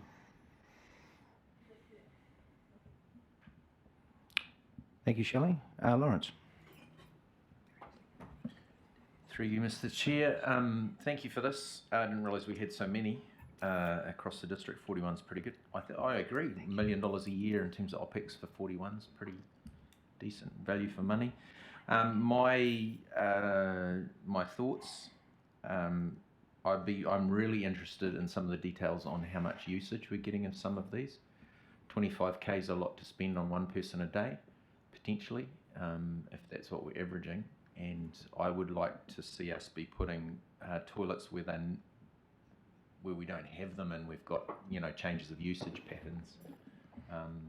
So that to me, that'd be really interesting to see that data if we can get it on usage of those facilities. I agree also that public toilets do present very much a image of our district in terms of what we value and how we treat our people, really. So yeah, I'd be all for this when it comes through in terms of funding our toilets. Definitely. Thank you for that question. Johnny. Yeah, I'm just interested in the toilet you got proposed, the new toilet you got proposed for Ramadi South, when there's already one in Queen Elizabeth Park, or the southern end of Queen Elizabeth Park, which is sort of not too distant from where you're proposing the new one. And yeah, that was thanks to the community board and the Wellington Regional Council that got that one in there in the first place. Right. So this is based on those factors I mentioned before, our gut feeling, close to, in this case, I think the boat ramp, close to the boat ramp, and areas of growth. So that's what we've based the projection on, Johnny. But as I say, none of this is funded. This is just our thinking at this stage, and we're happy to. Well, of course, we'd be happy to engage with communities if that weren't the need. And also accessibility. We're Kiwi tourism. Cam. Okay, that's me. All right. So the Tihoro community, while they're not technically under the Otaki ward, I've been sort of plugging into some of their chats, and they've been talking about those two delicious looking toilet blocks that are at Tihoro Beach, prime architectural examples. And a number of the community would actually like to put paintings or murals on those, such as what we've seen on some other blocks. Is there a slush fund or something available to actually put towards the painting of those? And beautifying So we're not in the practice of having slush funds. That's a really nice thought. But if there are community members who are interested in participating by putting some public art, then we're more than happy to engage with them and have a discussion about what it is. We do that quite a bit around the district. Okay. Is there a specific person on your team to chat to? Yeah, so Kelvin's the man. I would say those particular loos, we're a little bit worried about those ones in time with sea swells, and they get a fair battering from the elements there. So we're watching those ones carefully. Okay, cool. Thank you. Rob, have you had the same? So just again, I just want to note everybody that we've got a bit to get through today. Please keep your questions or thoughts just quite quick one, succinct. Mike. The boat ramp, that's Howell Road, is it, off Rosetta Road at Raumati? Jeep Road. Jeep Road, oh, right down south, South Raumati. And there've been a few inquiries about the pavilion at Old Teki Beach, and some wanted it as a restaurant, but I'll park that. Yeah. Okay, from my end. Sorry. Sorry, Nigel. Just one quick question. Because this falls into the same category, and I know it takes it into a different kind of funding dimension, but when in Rotorua, for instance, they have Taupo have a really significant large toilet block that has showers, it's almost like a tourist facility, which is, I think, a paid, I think it is a paid thing, right? And there was talk of that here 25 years ago, and then 20 years ago, and then probably 10. So here it is again. So is that been any part of anybody's thinking to have like something? And I think that was actually it was staffed as well. It is the one in Taupo. The one in Taupo is right, but it's a really significant thing. It's always clean. It's well used. So in fact, it's sort of franchised. The people that are running it, it's a contract. Well, I don't know if that's part of the thinking, but I think it would be a really helpful thing to come back, when you're coming back, to have a discussion. It might be 5 minutes and go, look, it's just not even going to be a run-in. But it's something that this community has talked about for a long time, in terms of assisting with tourism, people passing. Sure, so it's not currently in our thinking, but we're more than happy to turn our minds to that when we come back. Look, potentially that could be even a conversation around the McLean Park toilet, which is yet to be built as such. I've got a few things that I'd just like to note in relation to the conversation just had on a flag toilet for Windstone Lakes up Otaki Way. I do realise that's on regional council land, so more than likely something we can advocate for as such. At the local government conference last year, there was some very interesting information on user pay toilets, just as literally just drop in, and they had showers and that sort of scenario as well, with like a snapper type card. Have we looked at any of those sorts of arrangements at all? No, we haven't. Okay. Otahanga, with regards to toilet facility there, rather than bulldozing, could we just strip it out and use it for something else as such, or is that not really an option? Well, it has been activity that's okay with being flooded every sort of annually. Yeah, as long as it's okay with being flooded. Yeah, okay, that's cool. I wanted to, I guess, reinforce what's been talked about art. Could we ensure that there's an aesthetic aspect included when we're planning the toilets as well, whether it be teaming up with the local community boards to see what could be done, but it would be great to sort of incorporate some sort of artistic look to the toilets. And I'm not talking about big designs or anything like that, but even it can just be painting or even the fixtures that are in it as such. But if that could be part of the process around this, would be much appreciated. Has there been any thought around access arrangements with things like cafes or or such things, say in relation to our walkways as such, that could help create more options for people as such? Definitely. I think it's important that we look at our networks, CWB network, for example, or Arts Trail, all these other activities with public amenity in mind, and that includes public toilets. So we do connect up on that kind of stuff internally, so yes. Yeah. Okay. And with regards to the Otaki toilets down at the beach there, I'm assuming, because there's that work to be done with regards to the whole widening of that street, and I realise that's a issue with regards to the designation of the roading through there. But are we looking at not just the toilet as such? Is there a wider sort of upgrade to that area as such? We are looking at that separately. So the building itself, we're very limited in what we could do because of its heritage status. Yes. So that what Kelvin's looking at is, strictly speaking, the building. Yeah. But we are in touch with the community board with a view to having a look at the remainder of the area. But as you're aware, there are some complications with property. That just led on to my next question, Cam and Shelley. The community board's engaged in what's happening down there, and you're happy with what's going down there as a process? Fantastic. No, that's all I wanted to do. Thank you very much. Thank you very much for the presentation. And no funnies as we're leaving. Thank you very much. So stick with the order as it is. Everyone needs to be done by 4:30. Okay. Yeah.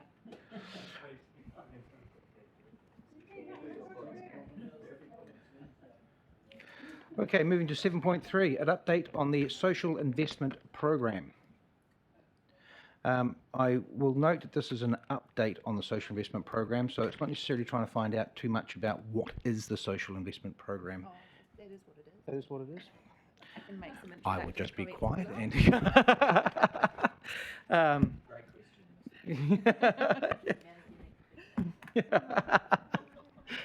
I? Shall I? Certainly. Introduction here. Thank you through you, Mr. Chair. Good afternoon, everybody. And I'd like to welcome Claire Riwi and Marie Otley-Clark from the Connected Communities team.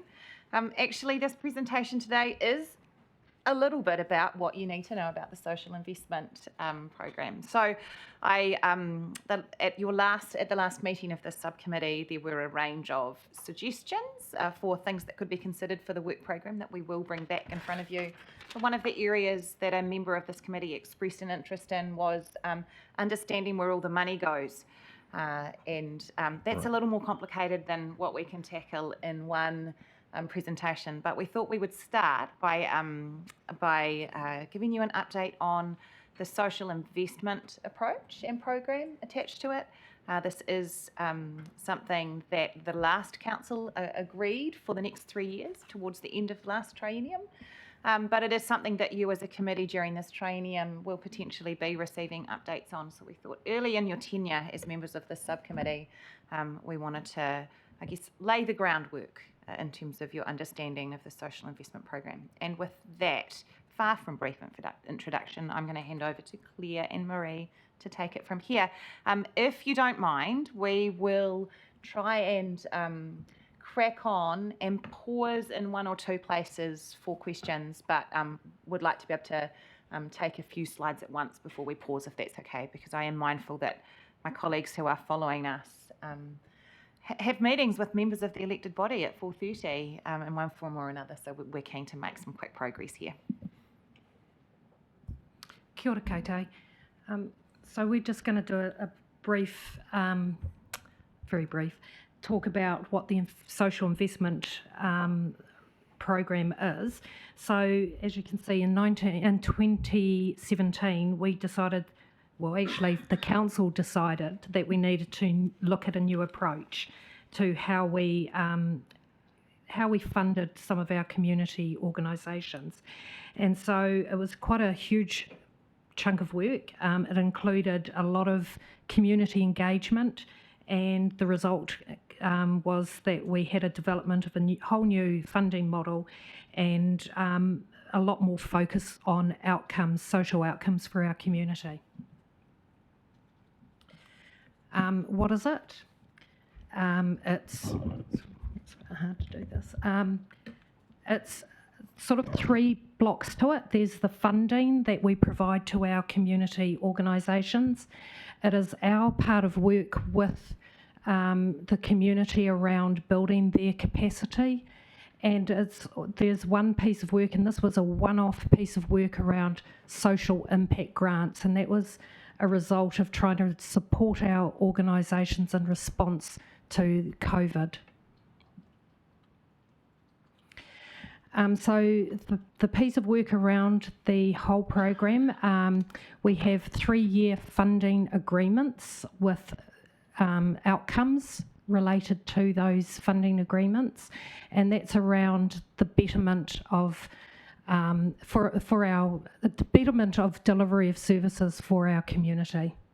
The priorities for the funding was developed with, as I said earlier, a lot of engagement with our community, and also leaders in the field of social sector community. Our current social investment priorities are there are 3 of them: connected communities, safer communities, and a capable sector. We also, as part of our commitment, was offering a lot more training and workshops to not just our funder, the organisations we funded, but also to the wider social sector community. We also did a lot of funding workshops with other key external funders, and it really has been aimed at ensuring that our social sector in Kāpiti is able to successfully operate to deliver outcomes for our community. Our first round of funding was in 2018, and we did 1 year, and then COVID hit. So we had to then offer to those organisations that we funded, allowed them to be able to respond to what was happening in the community around COVID. And so we got to the end of that round and realised that there were some organisations, because of COVID, weren't able to completely finish the delivery of what they were funded to do. So we put the next year of funding into our social impact grants. And so that was two things. It was to allow those organisations from the 2018 round time to complete what they had set out to do, but also really support those organisations that were working in our community around the COVID response and recovery. So 25 organisations and projects were supported in 2022. And so we're coming up, we'll be able to talk more about what those outcomes were once that whole year has been completed. In 2022, we also did our next round of 3-year funding for organisations, and that took part, most of it was decided in August 2022, and we've got 10 organisations from that funding. There was a complete process. It was a very thorough process. I don't know whether you're interested in me going right through exactly how that happened, but the final funding decisions were made by elected members about what organisations would get funded. So we'll quickly talk about what organisations were funded and what their key project outcomes are.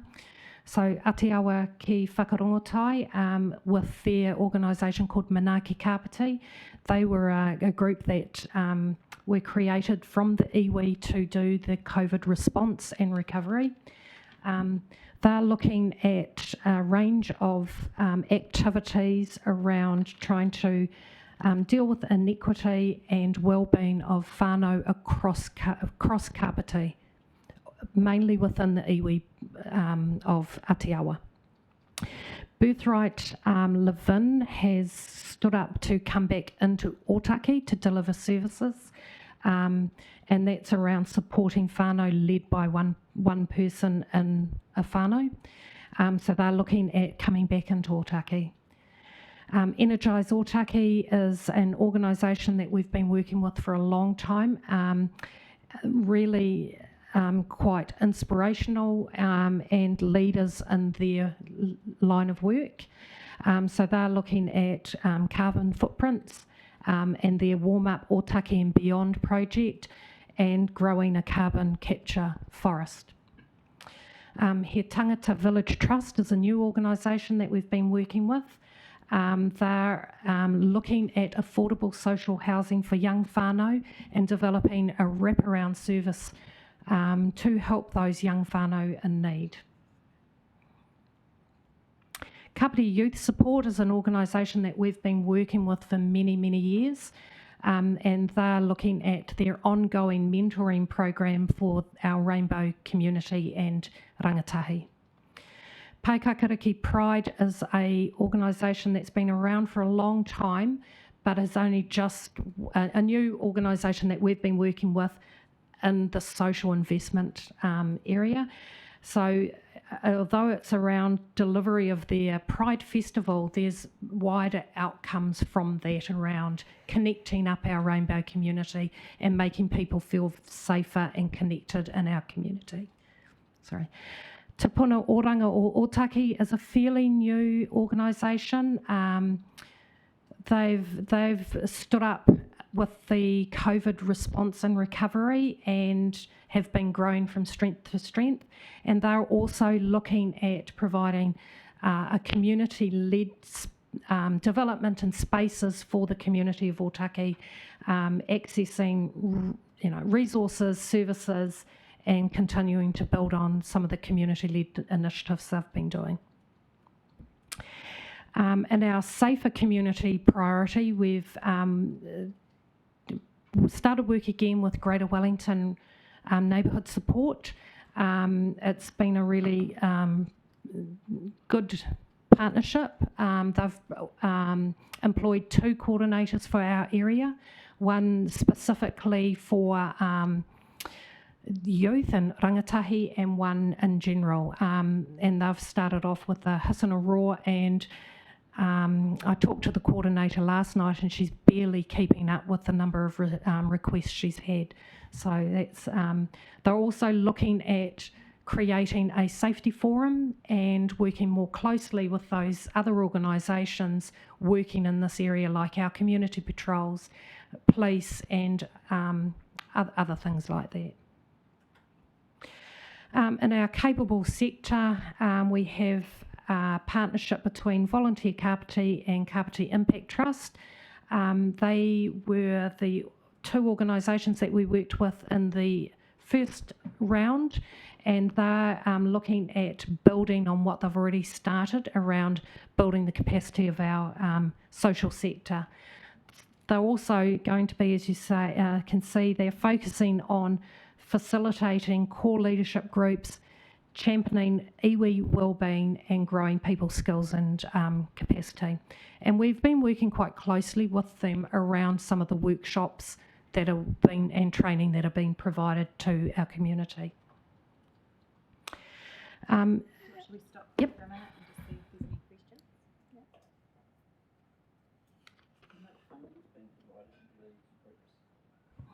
Yeah, Nigel, just make sure you've got people on. We've got people on our screen here as well. Just assumed it was So yep. You might need to repeat your question. That's the correct assumption, is it? Oh, hang on, Nigel. Nigel, what would you like? Yes, thank you, Martin, Michael. How much funding's been provided to these groups? So per year there is 320,000 overall for all the projects. Each individual funding stream is individualised to what the project was, so not everyone gets the same. So it's based on, do they give you a sort of a program of deliverables and then you look at outcomes and then presumably funding after that? It's based on... Yeah, so it was quite a process. It's a very robust process, very robust process. Because sometimes the process itself can be a deterrent to good organisations who are just flat out helping people and then having to jump through hoops. So presumably you guys are providing them with assistance? There in was that regard? definitely assistance provided. Anyone that pretty much was submitted an idea, we worked with regards to bringing bringing their proposal to council. Yeah. I think that despite support from council, undoubtedly it is a difficult process for some organisations to go through, and certainly we're very conscious that that despite having delayed this round by a year to allow some of the COVID stuff to play out, we did get feedback from some of the participants that because the sector is quite stretched, even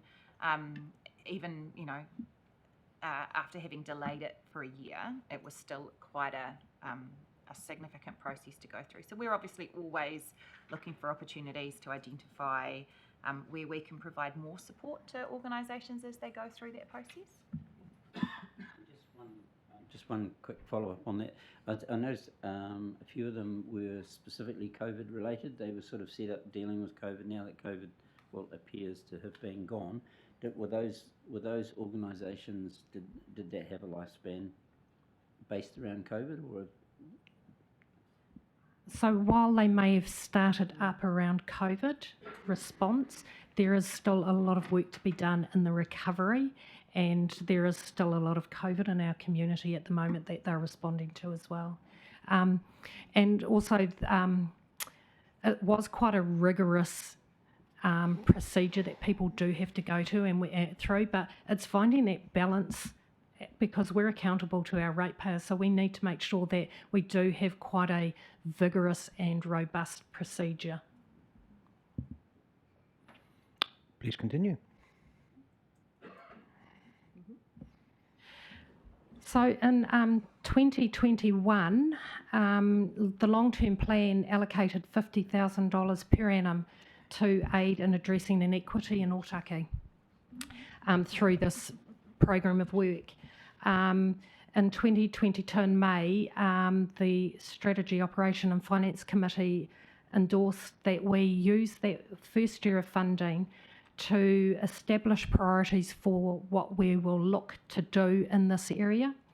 And the Connected Communities priority of the social investment program seems to be the one most closely aligned with this funding. Just a quick thing about what is equity, because I think a lot of people get a little bit mixed up between equality and equity, and we thought that this was a really good image to say what equity is. I'm not sure whether anyone's got any questions about equity. I'm probably preaching to the converted, aren't I? Yeah. So what we're looking at is, so we've already done a little bit of research, but there is more to be done around what the inequities in Otaki are.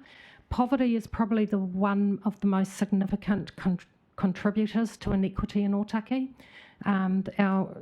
The census in 2018 showed that 16% of the population of Otaki lives in households with an income below the poverty line. Otaki, as we all know, faces several challenges around boundaries between council, central government, and all sorts of service providers, resulting in inequitable access to services. So as I said, there's more research to really be done in understanding what these challenges are for Otaki. We need to go back to the community and some of our leaders in the community and our service providers currently to find out and to listen to what they're saying around this. We want to make sure that we get tangible results in addressing inequities in Otaki. We also need to be looking at probably trying to find ways of leveraging off the funding that we've got with other funders, external funders, to make a bigger impact in what we can do. So our Connected Communities priority is strong and resilient Māori communities, and people facing barriers to equity are better off. That's about it. Cool. Can I make a comment before we take in? Certainly, Janice. Thank you, Mr. Chair. Look, those of you that have been around for a while will know that it seems much more difficult to figure out how to spend 50k per annum for the betterment of Ōtaki than it should. Trying to identify how within quite a rapidly evolving social and community sector in Ōtaki, we can make sure that this funding is made available in a way that achieves outcomes without increasing the load on some already stretched organisations is difficult. And what you will see as we keep bringing this back to you and to SOF, to the Strategy, Operations and Finance Committee, is that we will be proposing much more streamlined approaches to figuring out what outcomes this funding gets directed at and how we go about it. So I guess I'm flagging with you that the process will not look like the two-staged, two-step proposal process that we have for the district-wide fund that has obviously a much larger level of funding involved. And it could be that there are some simpler ways to target this funding via programs and activities that are already underway potentially. But we will bring more back to you on that, I guess.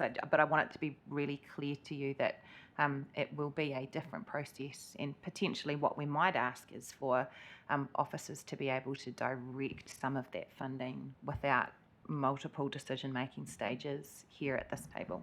So that's a watch this space, really. Thank you, Janice. I've got a couple of quick questions, and as chair, I'm going to go first because I let you guys go first last time, and I think I missed out. Crikey.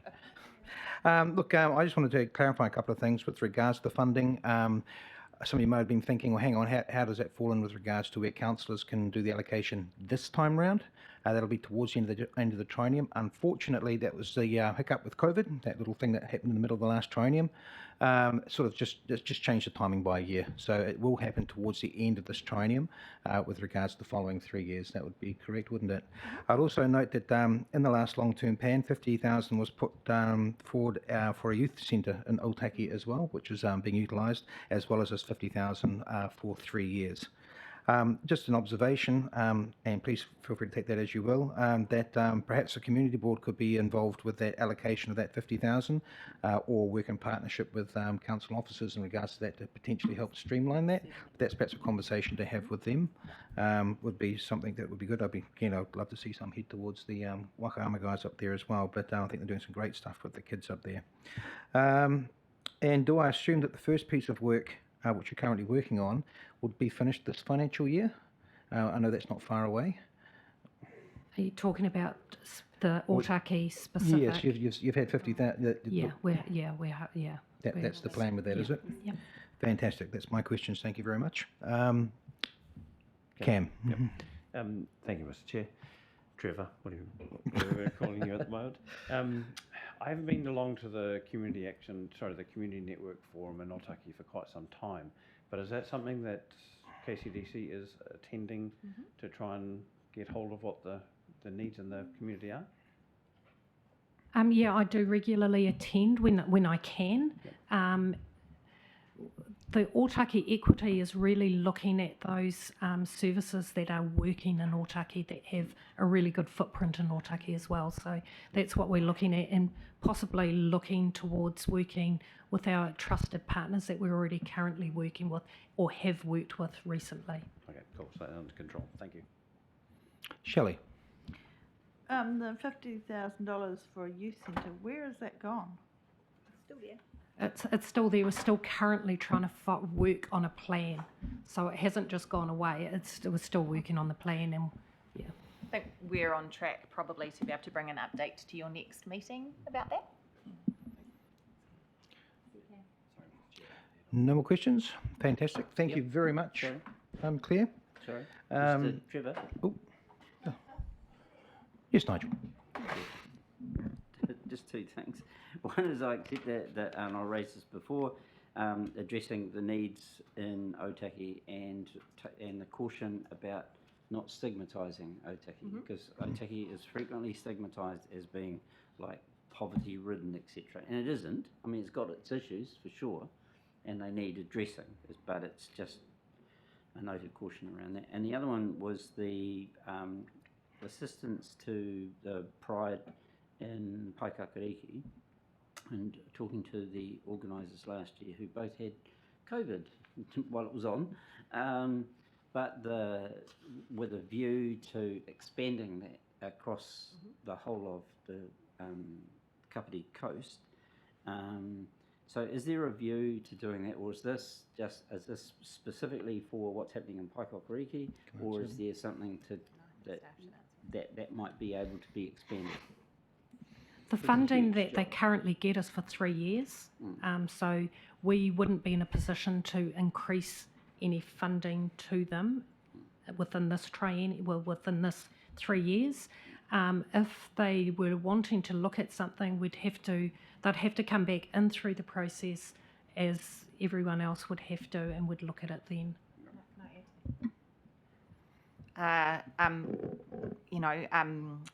The social investment program is quite different to some of the other funding programs that exist in council. It is not a grants program. It is not about saying, here's some money, give us a report back to tell us how you spent it and job done. It is definitely about investing in outcomes. And my recollection of some of the conversations I heard, the assessment panel for the social investment program, my recollection is that one of the reasons why they were keen to support the proposal from Pride for this funding was the potential for what has to date been a Paikakariki focused event, to broaden its focus. And as Claire has acknowledged, although the amount of funding that they have can't increase, we have a set funding agreement now, and that is that. Part of what staff are working alongside Pride to do is to look at how some of those outcomes that are achieved can be expanded across the district. So it's a potential was one of the reasons why it received a funding agreement. Where would that come back through? Would that come back through here? I think it's within the delegations of the Strategy, Operations and Finance Committee to receive the updates. But we can certainly look at how you guys might be able to take a teamed up approach on that. Yep, certainly. Just also, I think we should be aware as a council with the recent cyclone and flooding events, a lot of funding that has been available nationally will no longer be available for Kāpiti, and it's been, rightly so, it's going to a place of need. So I've just had a conversation this morning with our DIA community advisor, and it's going to have a huge impact on Kāpiti of what is available. Mainly. So to go to Councillor Halliday's point around timing and the fact that the sequencing of the social investment program and how it relates to the LTP has changed after having delayed things for a year. Actually, given what Claire has just outlined, the fact that it's not entirely lined up with LTP like it used to be is potentially advantageous. It enables us to have some time to explore the impact of the vision and direction setting that you will be doing on the social investment program, and to propose through the long-term plan process changes, if necessary, that could take effect.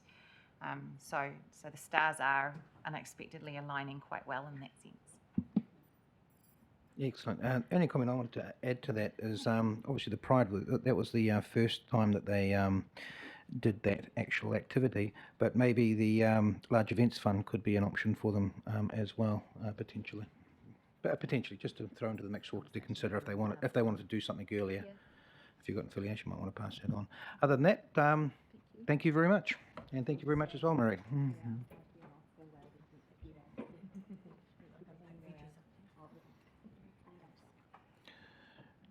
Right. It's over to you whether you want to change the order or take them in order now. Just take them in. Yeah, we'll just keep going the way we are. Okay, 7.4, review of the Council's Older Persons Housing Project Scope.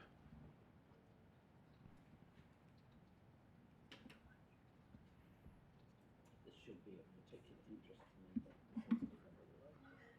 to me. I'm in denial, so it's not. I have no questions whatsoever. Do we need it? Yeah.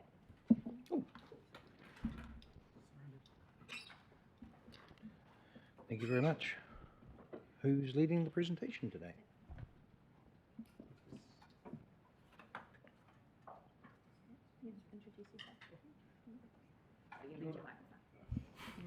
Kia ora, I'm Stephen Cross, the Housing Program Manager.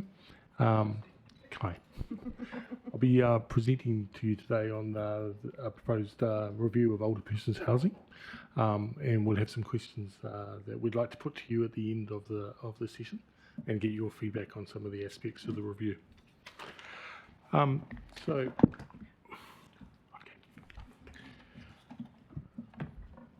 With introduction, the Council's older persons housing policy was last reviewed comprehensively in 1993. And obviously since then there's been a major change in the community makeup. Yeah. 30 years.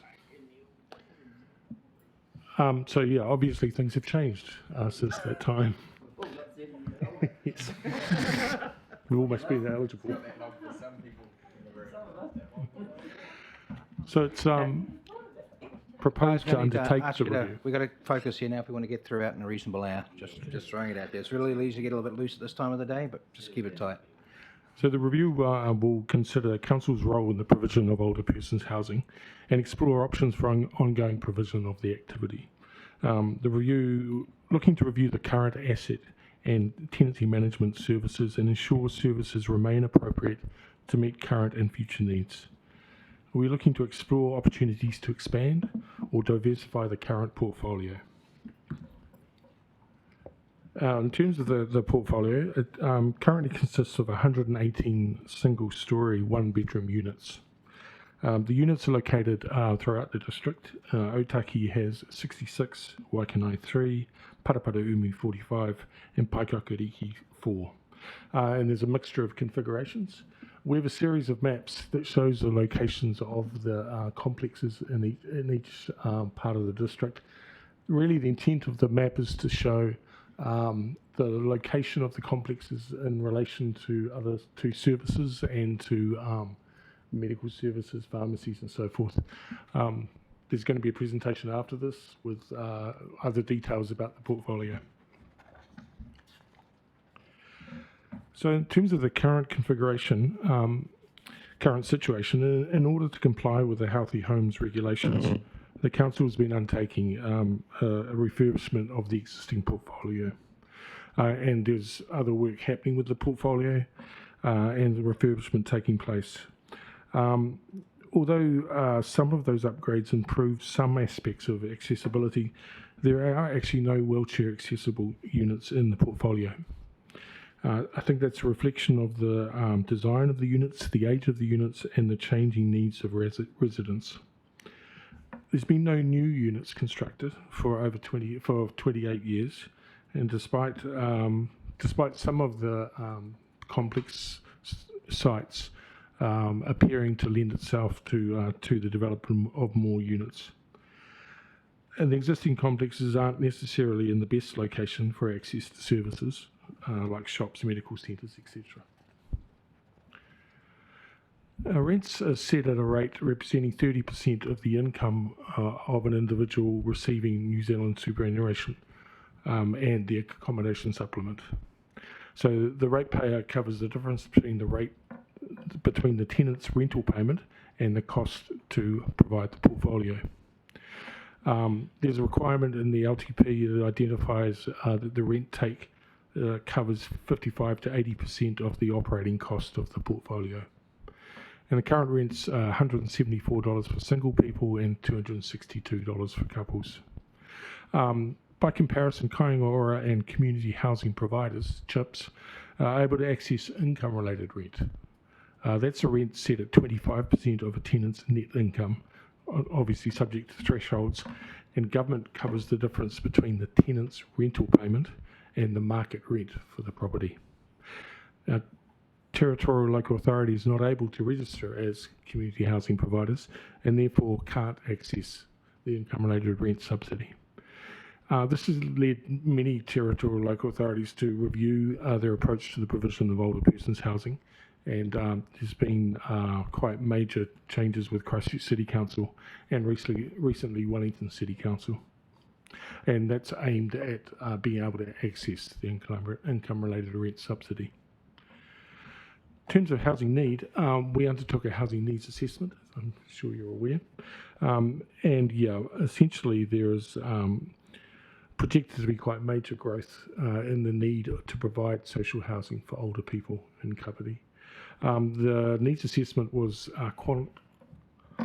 qualitative as well as quantitative, and really what came through the needs assessment was the lack of choice for people, and the fact that the choices that are available are often oversubscribed. It also there was quite a focus on the need for more accessible housing as well. So in terms of the project mandate, the need for a project was identified in the long-term plan, and looking at the ways in which the growing needs of how council can be part of a solution. Okay. The LTP also identifies a review of the existing older persons housing complex to see if they could redevelop to do more housing.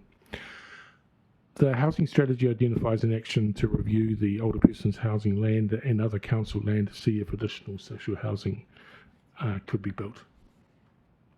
So in terms of the scope of the project, we're looking to confirm the council's role in the provision of housing for older people, confirm the target group, and identify opportunities for sustainable growth of the portfolio.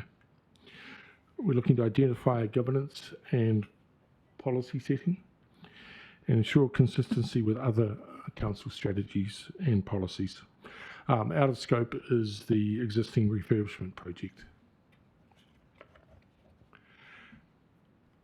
And the outcomes, we'll explore options to support ongoing sustainable delivery of older persons housing, understand options to grow the current portfolio in an affordable manner and meet current and future need, ensure policy settings and governance arrangements are optimised to provide safe, affordable and accessible options for local community, and improve the opportunity to age in place in Kāpiti.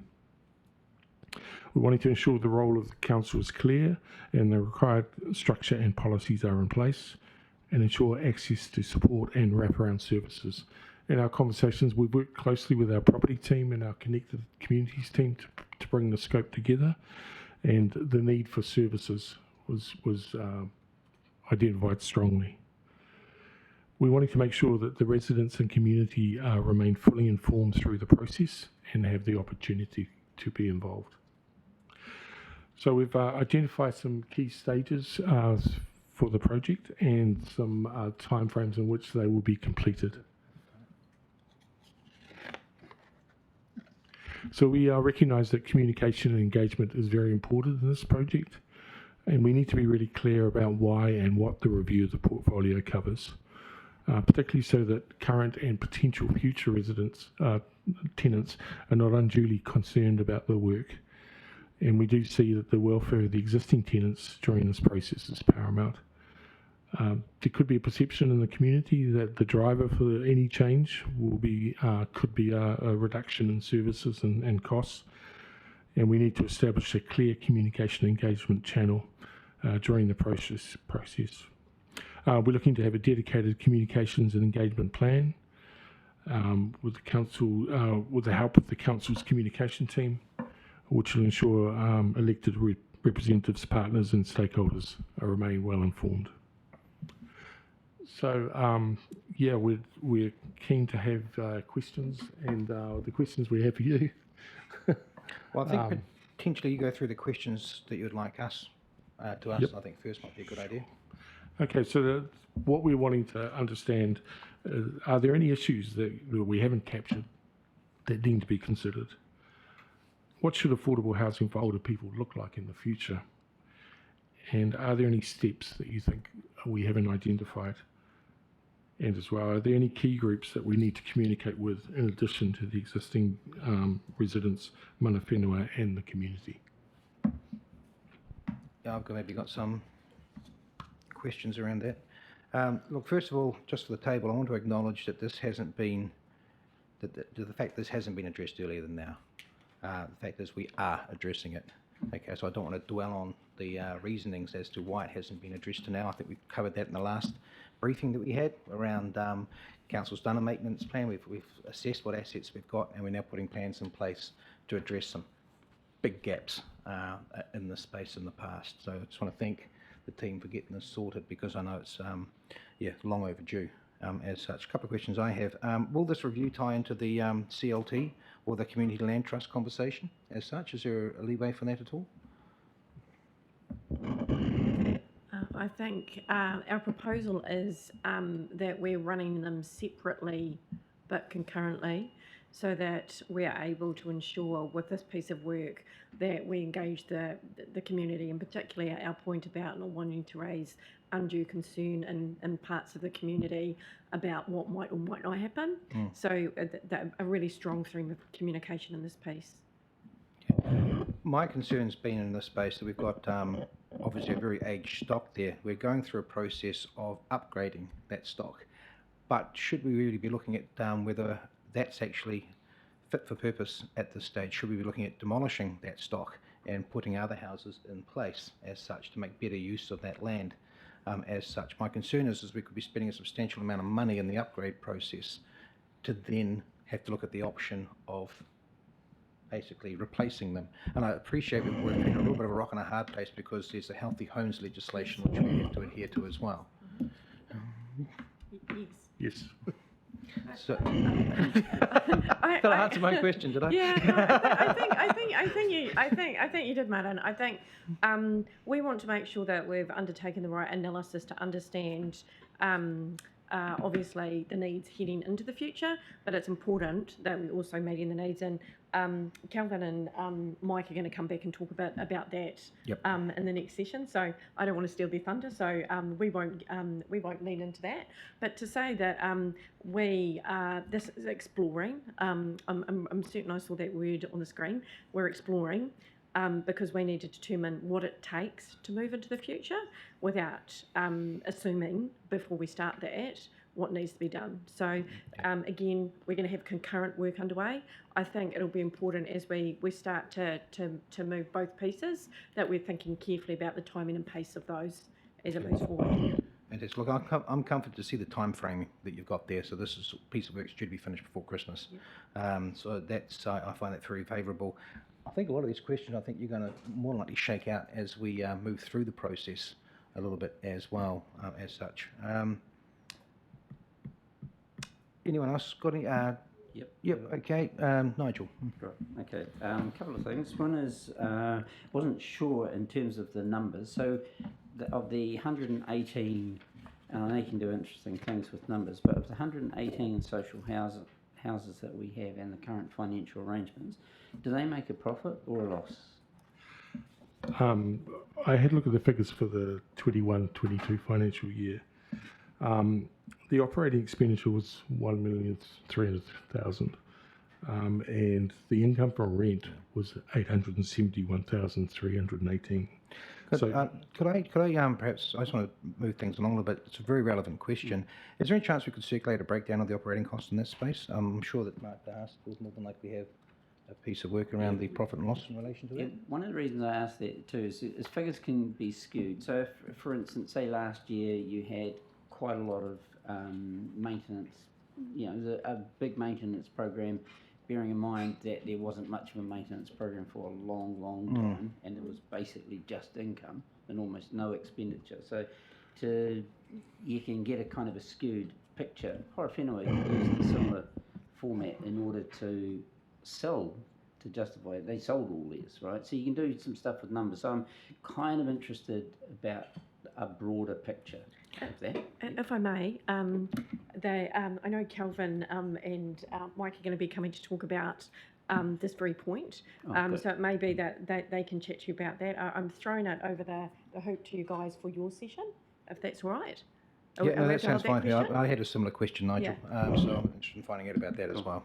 Okay, and another point that I'd had was I'm definitely in the school that says we should have a lot more of them. We discussed earlier this morning about assets, and everybody laments the fact that KCDC doesn't have any assets, and yes we do, and we have an opportunity to grow those assets, etc. Whether they're currently in the right place might be another issue. Whether that land might be of far greater value and then be put so that the housing for older people is in a better area, more accessible area. The one at the end of Golf Road, for instance, is a good example of something that's tucked away almost nowhere near anything. And there's about 20-something units down there. Yes. And the other is there are other councils around the world who are creating retirement villages, because they know there's an absolute market and they know it works. And in fact, the Kāpiti Retirement Trust, some people may remember that, it's called Seven Oaks is their main thing. That was actually set up as it's just a trust, just a group of people. It's not for profit. So those things can work where the council wants to do those in partnership with, people, social housing providers, whatever, but some of those options. And my final question is, what constitutes older person? I know I'm infinitely more qualified than, say, Sophie is, so she's gone. That's what young people do, they just run away. I'm going to leave that latter question to the team here, but I'm going to say that just your questions / comments around use of property and yield of return more broadly on our asset portfolio related to land ownership and property. We are developing a property strategy, so I think that will be one that we pop on the side to bring back and chat to you about, because that is a really good point. And I'll hand that over to you too. I think that should be part of what's considered as part of the review, because I think at the moment the age, for example, is 65. But there are groups of people who might be slightly below that with health issues, for example. So there's quite a bit to consider when you think about what is an older person. But it's definitely not what it was when it was last reviewed, I think. But it's within social housing. Yes. Rather than just age. I think you've got to be a little bit careful, because as a government, there's issue there again, what government should be supplying versus what we're doing as a community service, if you like, for a vulnerable in our community that we think we want to focus on. But do get your point there, Nigel. Only comment I'd make about that is looking at the older person housing as a profitability thing, but in the same token, you weren't really looking at that. You're looking at perhaps utilising that land and moving those people to a place that's more appropriate, perhaps to a transport hub or something along the overground where it works a lot better for them. Rob. Oh, thanks, Martin. 65 is a bit discriminatory, isn't it? It's not old at all. What's going on?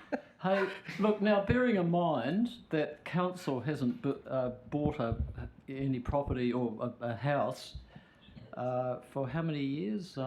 28 years. The big question is, okay, are we going to get into it? And I really think, after talking to Chris the other day, I think we really should. We've got a really good strategic vision. And just going back more than 50 years, probably 60 years, Seven Oaks was actually built by the Paparamu Rotary Club in conjunction with council and other partners, and that's a resounding success. It's just grown and grown, and I think we can do similar to that, if not better.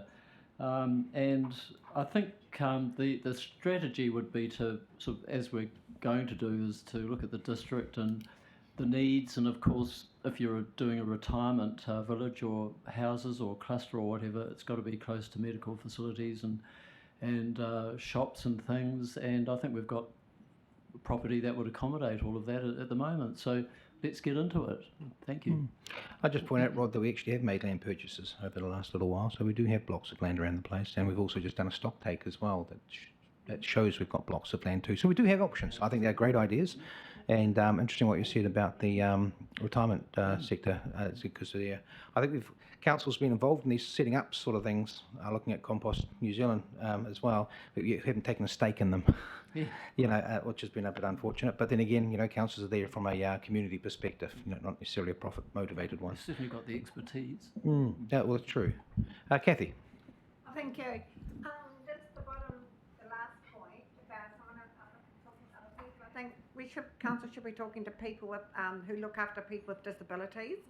They don't have the lifespan that other people do, and being 65 years, it's just that I know some people who have got disabilities living in the community and are paying horrendous rent and have to keep going to the food bank and struggling. But this person's 63, but you've got to be 65. But as I said, with disabilities, their lifespan isn't as great as. I think it's a very good point, Kathy, and something I think we should cover when we're scoping how we want to move forward in this space. Yeah, that's all I wanted to say. Really. Thank you. Okay, a couple of other quick questions that I have. The tenants as they currently stand, are they able to apply for the accommodation supplement? The tenants in the current, yes. They can, great. Well, that's a bit of relief for them. And yes, if we could, if it's possible to get perhaps from a financial perspective a breakdown of the profit and loss in relation to this particular activity, it'll give us a good starting point with regards to, I'm sure there's going to be future conversations. If we get that out of the way so that we've got the information moving forward. I just also want to note that there is other work going on in this space. Chris, there's some very interesting conversations going on in this space. What I've wanted to do is just to start seeding the conversation around housing. We've not got health sorted, but we've just spent the last sort of few weeks getting where we want to be with health with regards to moving forward, and I'd like us to sort of get ourselves as a table a bit up to speed in the housing space over the next 8 weeks, so that if that's our focus for the next 8 weeks, getting yourself up to speed with that means that we can be contributing to these conversations, this piece of work that's going to roll out in a very informed way. As such, probably sending links to that information out to you as well. Are there any other questions at all? Chris, is there anything you want to add to that at all, or Darren? I was just going to say that we're going to bring a paper to the Strategy, Operation and Finance Committee in April, and that'll be sort of the next step in terms of getting this project underway. Sure, and I'll make the committee aware of that so that people that perhaps don't normally attend those meetings, if you want to attend that meeting, so that you're privy to that briefing as well, that'd be great. And there'll be I'm assuming a presentation which I can circulate to the committee as well. There'll be a paper that basically will go to the committee. Lovely. And just to add to that, your last point, Martin, about some of the discussion points that we'll be able to bring through here, I think we want to be able to cover the broad range of areas that we are looking at across the board. So obviously there's elderly housing today, there's social housing, there's emergency housing and transitional housing, and some of the work that we are engaged in with Kāinga Ora, MHUD and even MSD. So we are wanting to be able to share with you some of the challenges that we're seeing, what we're doing, and where there's some opportunities to perhaps engage those entities in ways that help our community, so that we could have a conversation here about that. So that'll be some of the, I think, more exciting stuff that we also bring to the table. Yes, Nigel. Sorry, just note too that Kāinga Ora, sometimes what happens is government departments just decide that we've bought a piece of land and we're going to put some houses on it without any consultation. So, for instance, when they decided down on Ramani Road that they're going to build a village in the bottom of a lake, as far as I know, there'd been no consultation with the local school. Hey, we're probably going to have about another 100 kids. Can your school cope with that? All of those sorts of issues, and that's why council being at the centre of those conversations is vital. And look, I just wanted to assure everybody that unlike previous times, that's exactly what I'm seeing at the moment. Chris has brought me up to speed with some of the conversations and groups that are involved in, which involve MHUD and areas that we haven't been involved in before. And so, yeah, I've got good confidence as we move through as a committee that we'll be being informed about what's going on around the place, but two, through perhaps a panel underneath this committee, and with Rob sort of being a focus on that area as well, we're keeping abreast of that as well. I was just going to say, in terms of Kāinga Ora, we have a briefing on Tuesday from them, and that's the start of an ongoing conversation. We want to make sure there's an active dialogue in terms of them. They'll also bring MHUD representative as well, and the ability to show a joined up approach to things. Is that a briefing to council? Yes. Oh, fabulous. Okay. Yep. Cool. Thank you. Thank you very much, and thank you for your patience in waiting your turn. Finally, Kelvin, drum roll.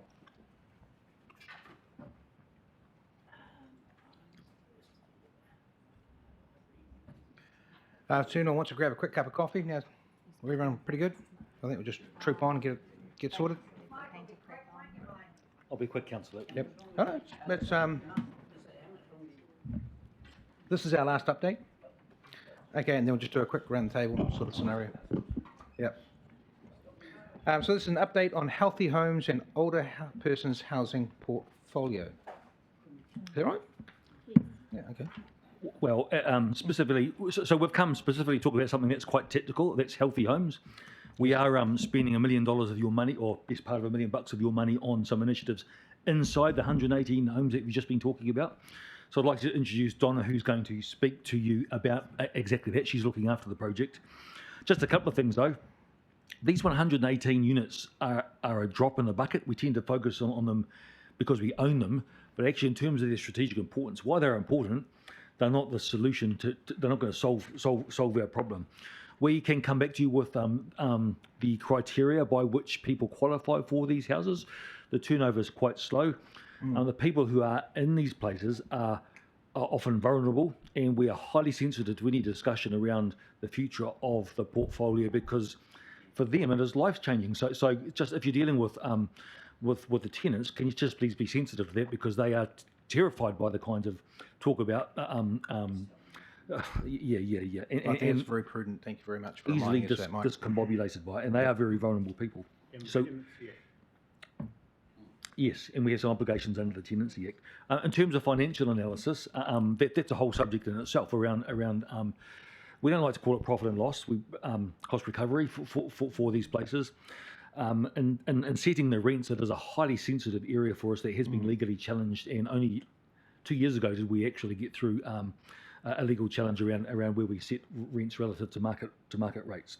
So that's all big strategic stuff. They're all subjects in their own right. But Donna's working on something that is equally important, much more technical, and that is around specific things that are happening inside these homes.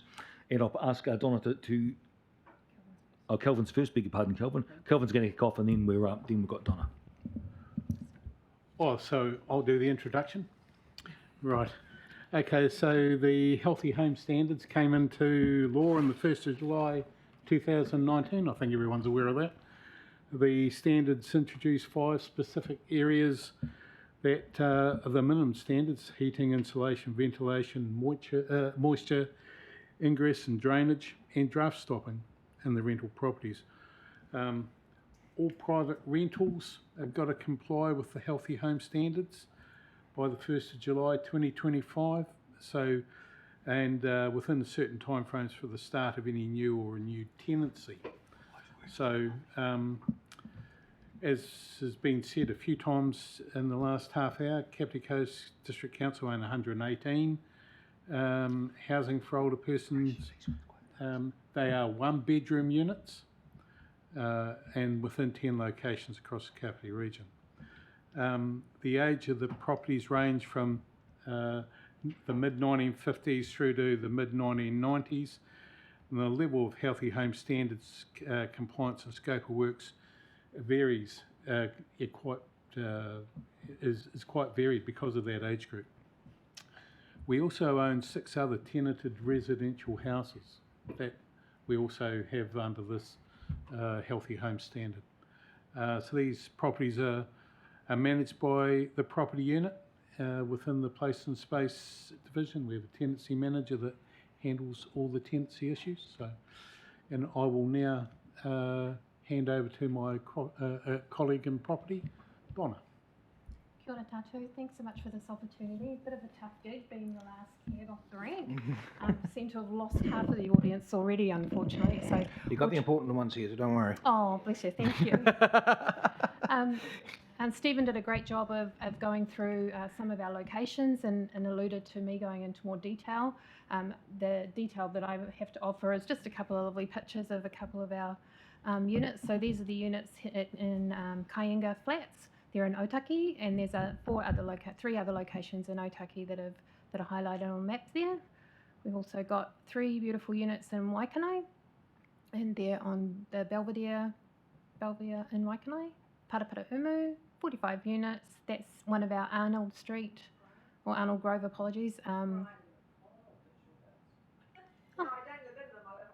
Oh, lovely, yeah. And I think there's a photo in here that you may have taken as well. So so there's 4 units in there. One of them's kind of cut off at the top.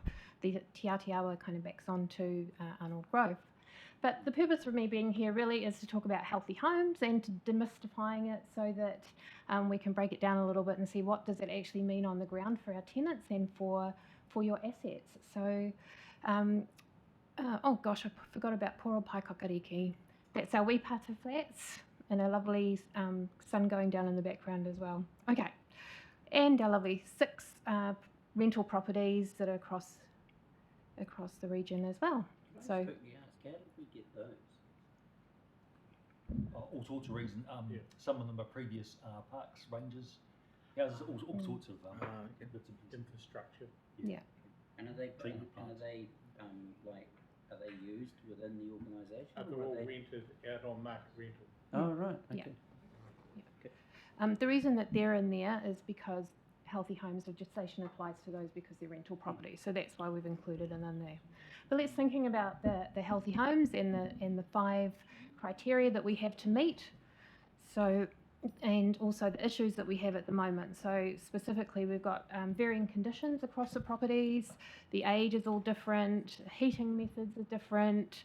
Level of insulation is different, and different conditions for pathways and levels of water entering the property as well. So it's kind of tricky with all those different properties to actually standardise it so that we can hand on heart sign off a compliance certificate and say we've met these regulations for all the properties. So what are they?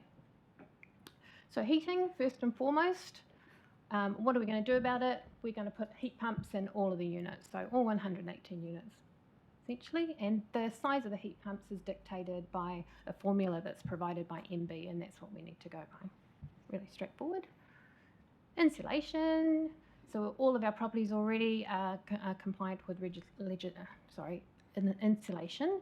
So we're topping up the insulation to exceed the requirement at the moment, so that everybody is snugly and warm. Ventilation. That means in part anyway, installing ventilation or extractor fans in bathrooms and kitchens in all units. And moisture ingress, I think you might recognise this photo. So that is actually a photo of bushes, but in behind that is a giant puddle, and that is Arnold Grove. Since then, we've actually built a nib wall around the edge of that, edge of that fence that you can see that is going to help to, or is that got the nib in it? It's in there. Sorry, that's actually a puddle that's going to help to get rid of the water, move the water away so it's not going into those units. Can I just say, since you've built the fence there, the water's a lot worse than what that was, and it's prevented the water from actually going into the unit. Brilliant. So it's good. I thought it was a job well done. Thank you. Yeah. Yeah, we didn't need sandbags last time we had a big rain, so that was a lovely thing. And how do we help prevent that? So obviously with some of the nib walls and things like that, we've also got moisture barriers going into properties that have a crawl space underneath, and draft stopping. So that involves going around all the windows, making sure that all the seals are good, the latches are good, with sealant where possible. Doors have draft stopping, have the draft strips on them. And also make sure all the windows open easily for our clients, of course, who have some challenges with fine motor skills in some cases. Now, moving right along. So that's really going through all the standards at a rapid rate. I'm very happy to go into more detail if you like. There's lots of technical stuff under that, but I hope that gives you some idea of what that looks like. And I'll pass over to Kelvin to finish off. Okay, so the timeline that we're working to, so in February we awarded the contract to Bryan Electrical. Budget we've had, because as you've, I think Donna's made aware, to have a fixed price is quite difficult. So budget's at 580k. The contract starts this month. The contract completion time is, we've set it for a 9-month contract, which is pushing them, and we mean to do that. We want to get the job done, and so we'll be well ahead of the legislated date of completion being June 2025. Questions? So thanks, Kelvin. Thanks, Mr. Chair. That's all we wanted to say formally. Other than these are old units, so we're doing what we can. Retrofitting is expensive and difficult. If we build new stuff, we'd have to meet a new standard. And you know, we're as mortified as anybody to see a rheumatic fever coming back into our communities, or certainly south of here. So we're keen to do whatever we can to make sure that doesn't happen on our watch. Good. So I guess whilst we are meeting the regulatory requirement, we're actually trying to exceed that in a couple of areas to make sure that it doesn't. Thank you very much for your time this afternoon. First thing I want to say, Mike, is we might appear a little bit flippant with regards to what we're talking about, but we take this very, very seriously. It's you know, looking after our vulnerable people is, I think, of high importance to everyone around this table. It's just fantastic to see a proactive approach being done now, because that's been the frustrating part of watching this equation. It's just been trying to get some idea on where the movement is over the last few years. So the fact that we're looking at a 9-month window is great. Also great that we're using a local supplier as well with regards to that piece of work. Only question I had was, do we qualify for the subsidies for sustainable homes as such, you know, like heat pumps, insulation, all that sort of scenario? That's an 80% rebate available to low-income households? I don't believe we do, but no, we don't. Is that because we're a council supplying them as such? That's a shame. Any other questions from anyone else? Johnny? Yeah, look, I've had the pleasure of actually going around to some of these places when I've been visiting clients as they're being sort of renovated, I suppose. We'd sort of, and there was some chat about accessibility and stuff like that. So are we using this opportunity as we're doing this work to sort of, you know, I guess, alter them so they can be actually accessible? Not really. The cost associated with converting them to be fully accessible is huge. We're looking at a couple. Kelvin, maybe you can talk in a bit more detail about that. Yeah, we are looking at units in Repo Street, where, as you can imagine, the units like Arnold Grove and that, trying to make them accessible is very difficult. The existing between door frames is 780 door. You wouldn't be able to get a wheelchair through. You need at least 810, and some of our front doors are lucky to be 810. So to try and do that, we've tied in with a lot of our construction restraints. So Repo is one where we can do it. Part of our criteria for people coming in, they can't, you know, it is that they are deemed that they can look after themselves and that they're not wheelchair bound. So that is part of the criteria, with other measures such as age and asset. Nigel. Sorry, Rob. Actually, I might just get Rob there since his microphone. Oh, sorry, yeah. I'm sure we'll get through everyone. Sorry, thanks, Martin. Kelvin and Kathy, Donna. Just a quick one. Are you double glazing these units that aren't double glazed, and do you have to relocate the tenants while you work on them? We don't have to double glaze at the moment because, as some people know, but it's only when we trigger building consent that we need to bring up some to a certain standard. In Repo Street, where we're doing an upgrade at present, there will be double glazing, and where we having to replace windows, we double glaze. Kathy. Just wondering, is this contract for the heat pumps? No, it's everything. It's the 5. They are the main contractor, so they're doing the heat pumps, and but they are also have their subbies working for them, carrying out the other 4 parts of the work. Heat pumps are the major expenditure, so it seemed common sense to go that way. Okay, thanks. No, it's just that I thought that I could get Elvis actually to come into the and do the heat pumps, if you like. But the contract's been Elvis. You remember Elvis? He's He left the does building. heat pumps, and I just but that's Oh, okay. is that what he does now? Okay. Yeah. Cool, thanks, Kathy. Nigel. Yeah. Yeah, just a question around the. I know the whole process is being reviewed about, you know, where they would be and what they would look like, etc. But given that they're going to be where they are for a while anyway, has much thought been given to the outdoor?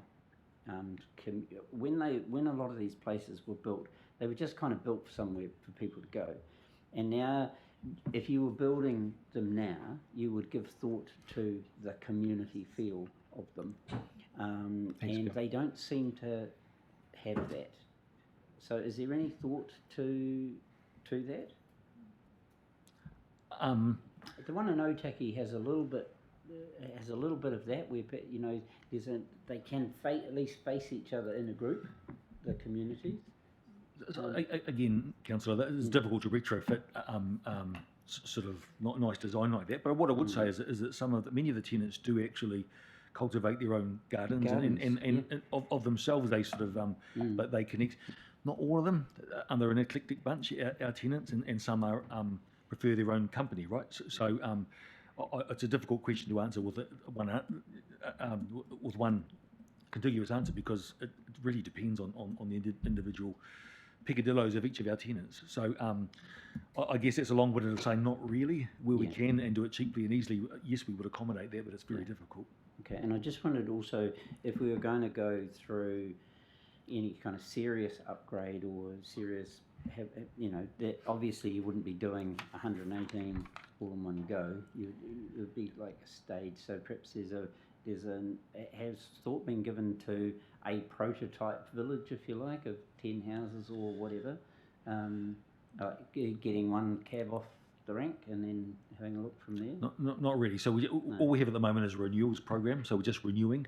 We're not upgrading or building new assets. So we're very much in that zone at the moment. But that's very much what the review is looking at, is moving away from just straight renewals of what we currently have to maybe using our assets smarter.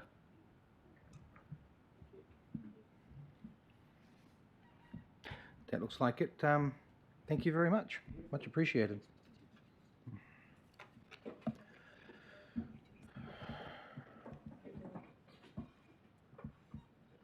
Okay.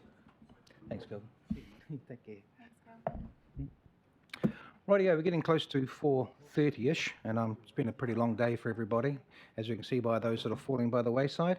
But I just wanted to touch on a couple of quick things, and then maybe just get some comments from people around the table in general.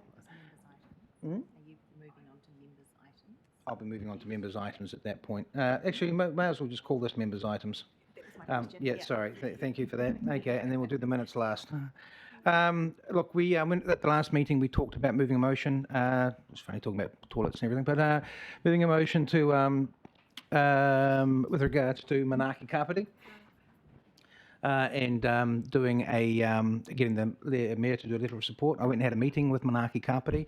They're actually fully funded up till Christmas, up to the end of the year, and they are happy with the situation that they're in. So we're just going to morph that letter just to a letter of support for what it is they're doing, as such. So just letting you know that. Obviously, my update, if you like, over the last few weeks has been sorting out the health side of things, moving KHAG through into a position where they can be our panel. Seemed to me to be a logical choice for that. Nice, easy, low-hanging fruit to get some good result for us as such. And then I guess for moving forward now, it's just like us to focus a little bit more on the housing side of things. That's pretty big, bicky stuff. But there's a lot of high-level work that was done over the last 3 years. Needs assessment and other things as well. So it'd be good for people to sort of get themselves up to speed with that. I dare say it's going to be councillors that'll be pushing this. No offence, Johnny, fantastic to see you here till the end, much appreciated. But Rob will be talking about that with regards to how we move through. Just letting you do know that we do currently have a monthly meeting with Chris, Stephen, and Stephen and Darren. We've already had 2 meetings with them and that sort of stuff, and there's some really interesting things happening in that space as well. So looking forward to that feeding back through to us, but quite confident that things are happening in that space more so than I've seen in the past. So that's fantastic. Is there anyone that wants to talk about anything that we should be focusing on as such? I know we took some notes at the last meeting, but I'm sort of like I said, we've got a bit of a gap. As in it's not going to be a 6-week cycle. I think we're up to an 8-week cycle before the next meeting because of Easter and the holidays. I know, damn April. So that's why I thought it'd be quite a good time for us to get up to speed on the housing, because it is quite a lot of information. But Lawrence. Can I ask a question about the KHAG situation? Yes, certainly. If we're going to formally make them one of our panels, and this is just a question, may have been answered in my absence over the last month or so, will there be councillors involved in that process, in KHAG as itself as part of that panel, or will it be separate? Kathy is our signed-back councillor to that group, as such, and we can give them direction from this group as well. Once we've agreed to terms of reference.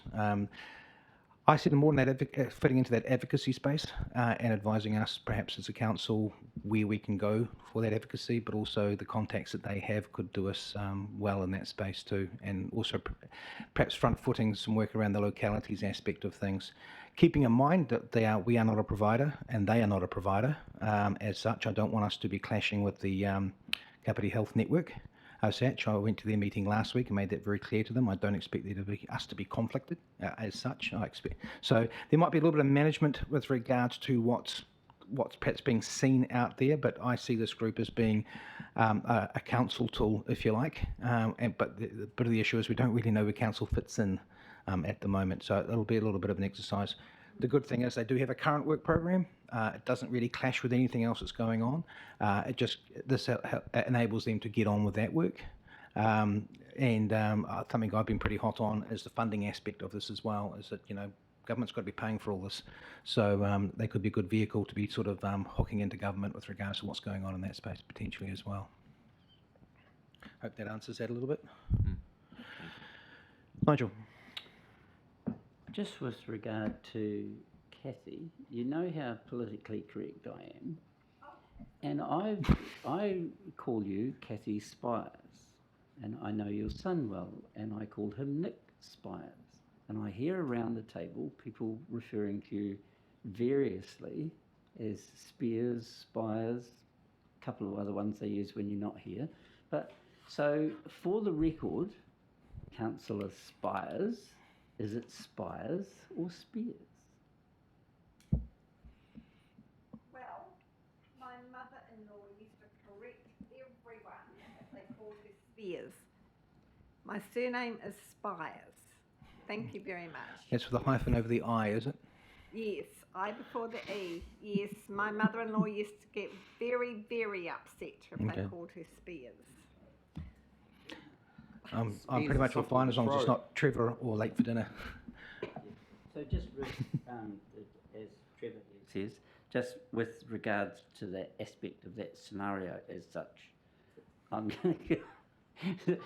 think I've ever heard a sentence from you, Martin, that doesn't have scenario, aspect, regards to, or as such in it. Oh, really? There we go. I shall try to keep that in mind and use them more often. As such.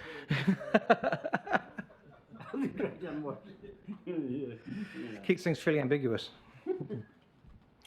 Right, anyone else want to comment on anything at all? Yeah, okay, yep. Oh, yes, so Johnny? Look, I was just regarding the housing stuff. I mean, just as from the Raumati Community Board, we are sort of keeping a watch on what is actually happening with the Kaingaora stuff down in Raumati. Yes. Plus, also that we're also aware that there is surplus land from the expressway that's getting disposed of as well. So, yes, might be something this committee wants to keep an eye, a watching eye on as well. Okay, taking note of that. I actually picked that up. I think you mentioned that at the last meeting as well, or someone did. It might have been Guy. The surplus land and the importance of keeping an eye on that as well. I'll bring that up at our next. I'll bring that up at our next meeting, Rob, which is next Tuesday, as well.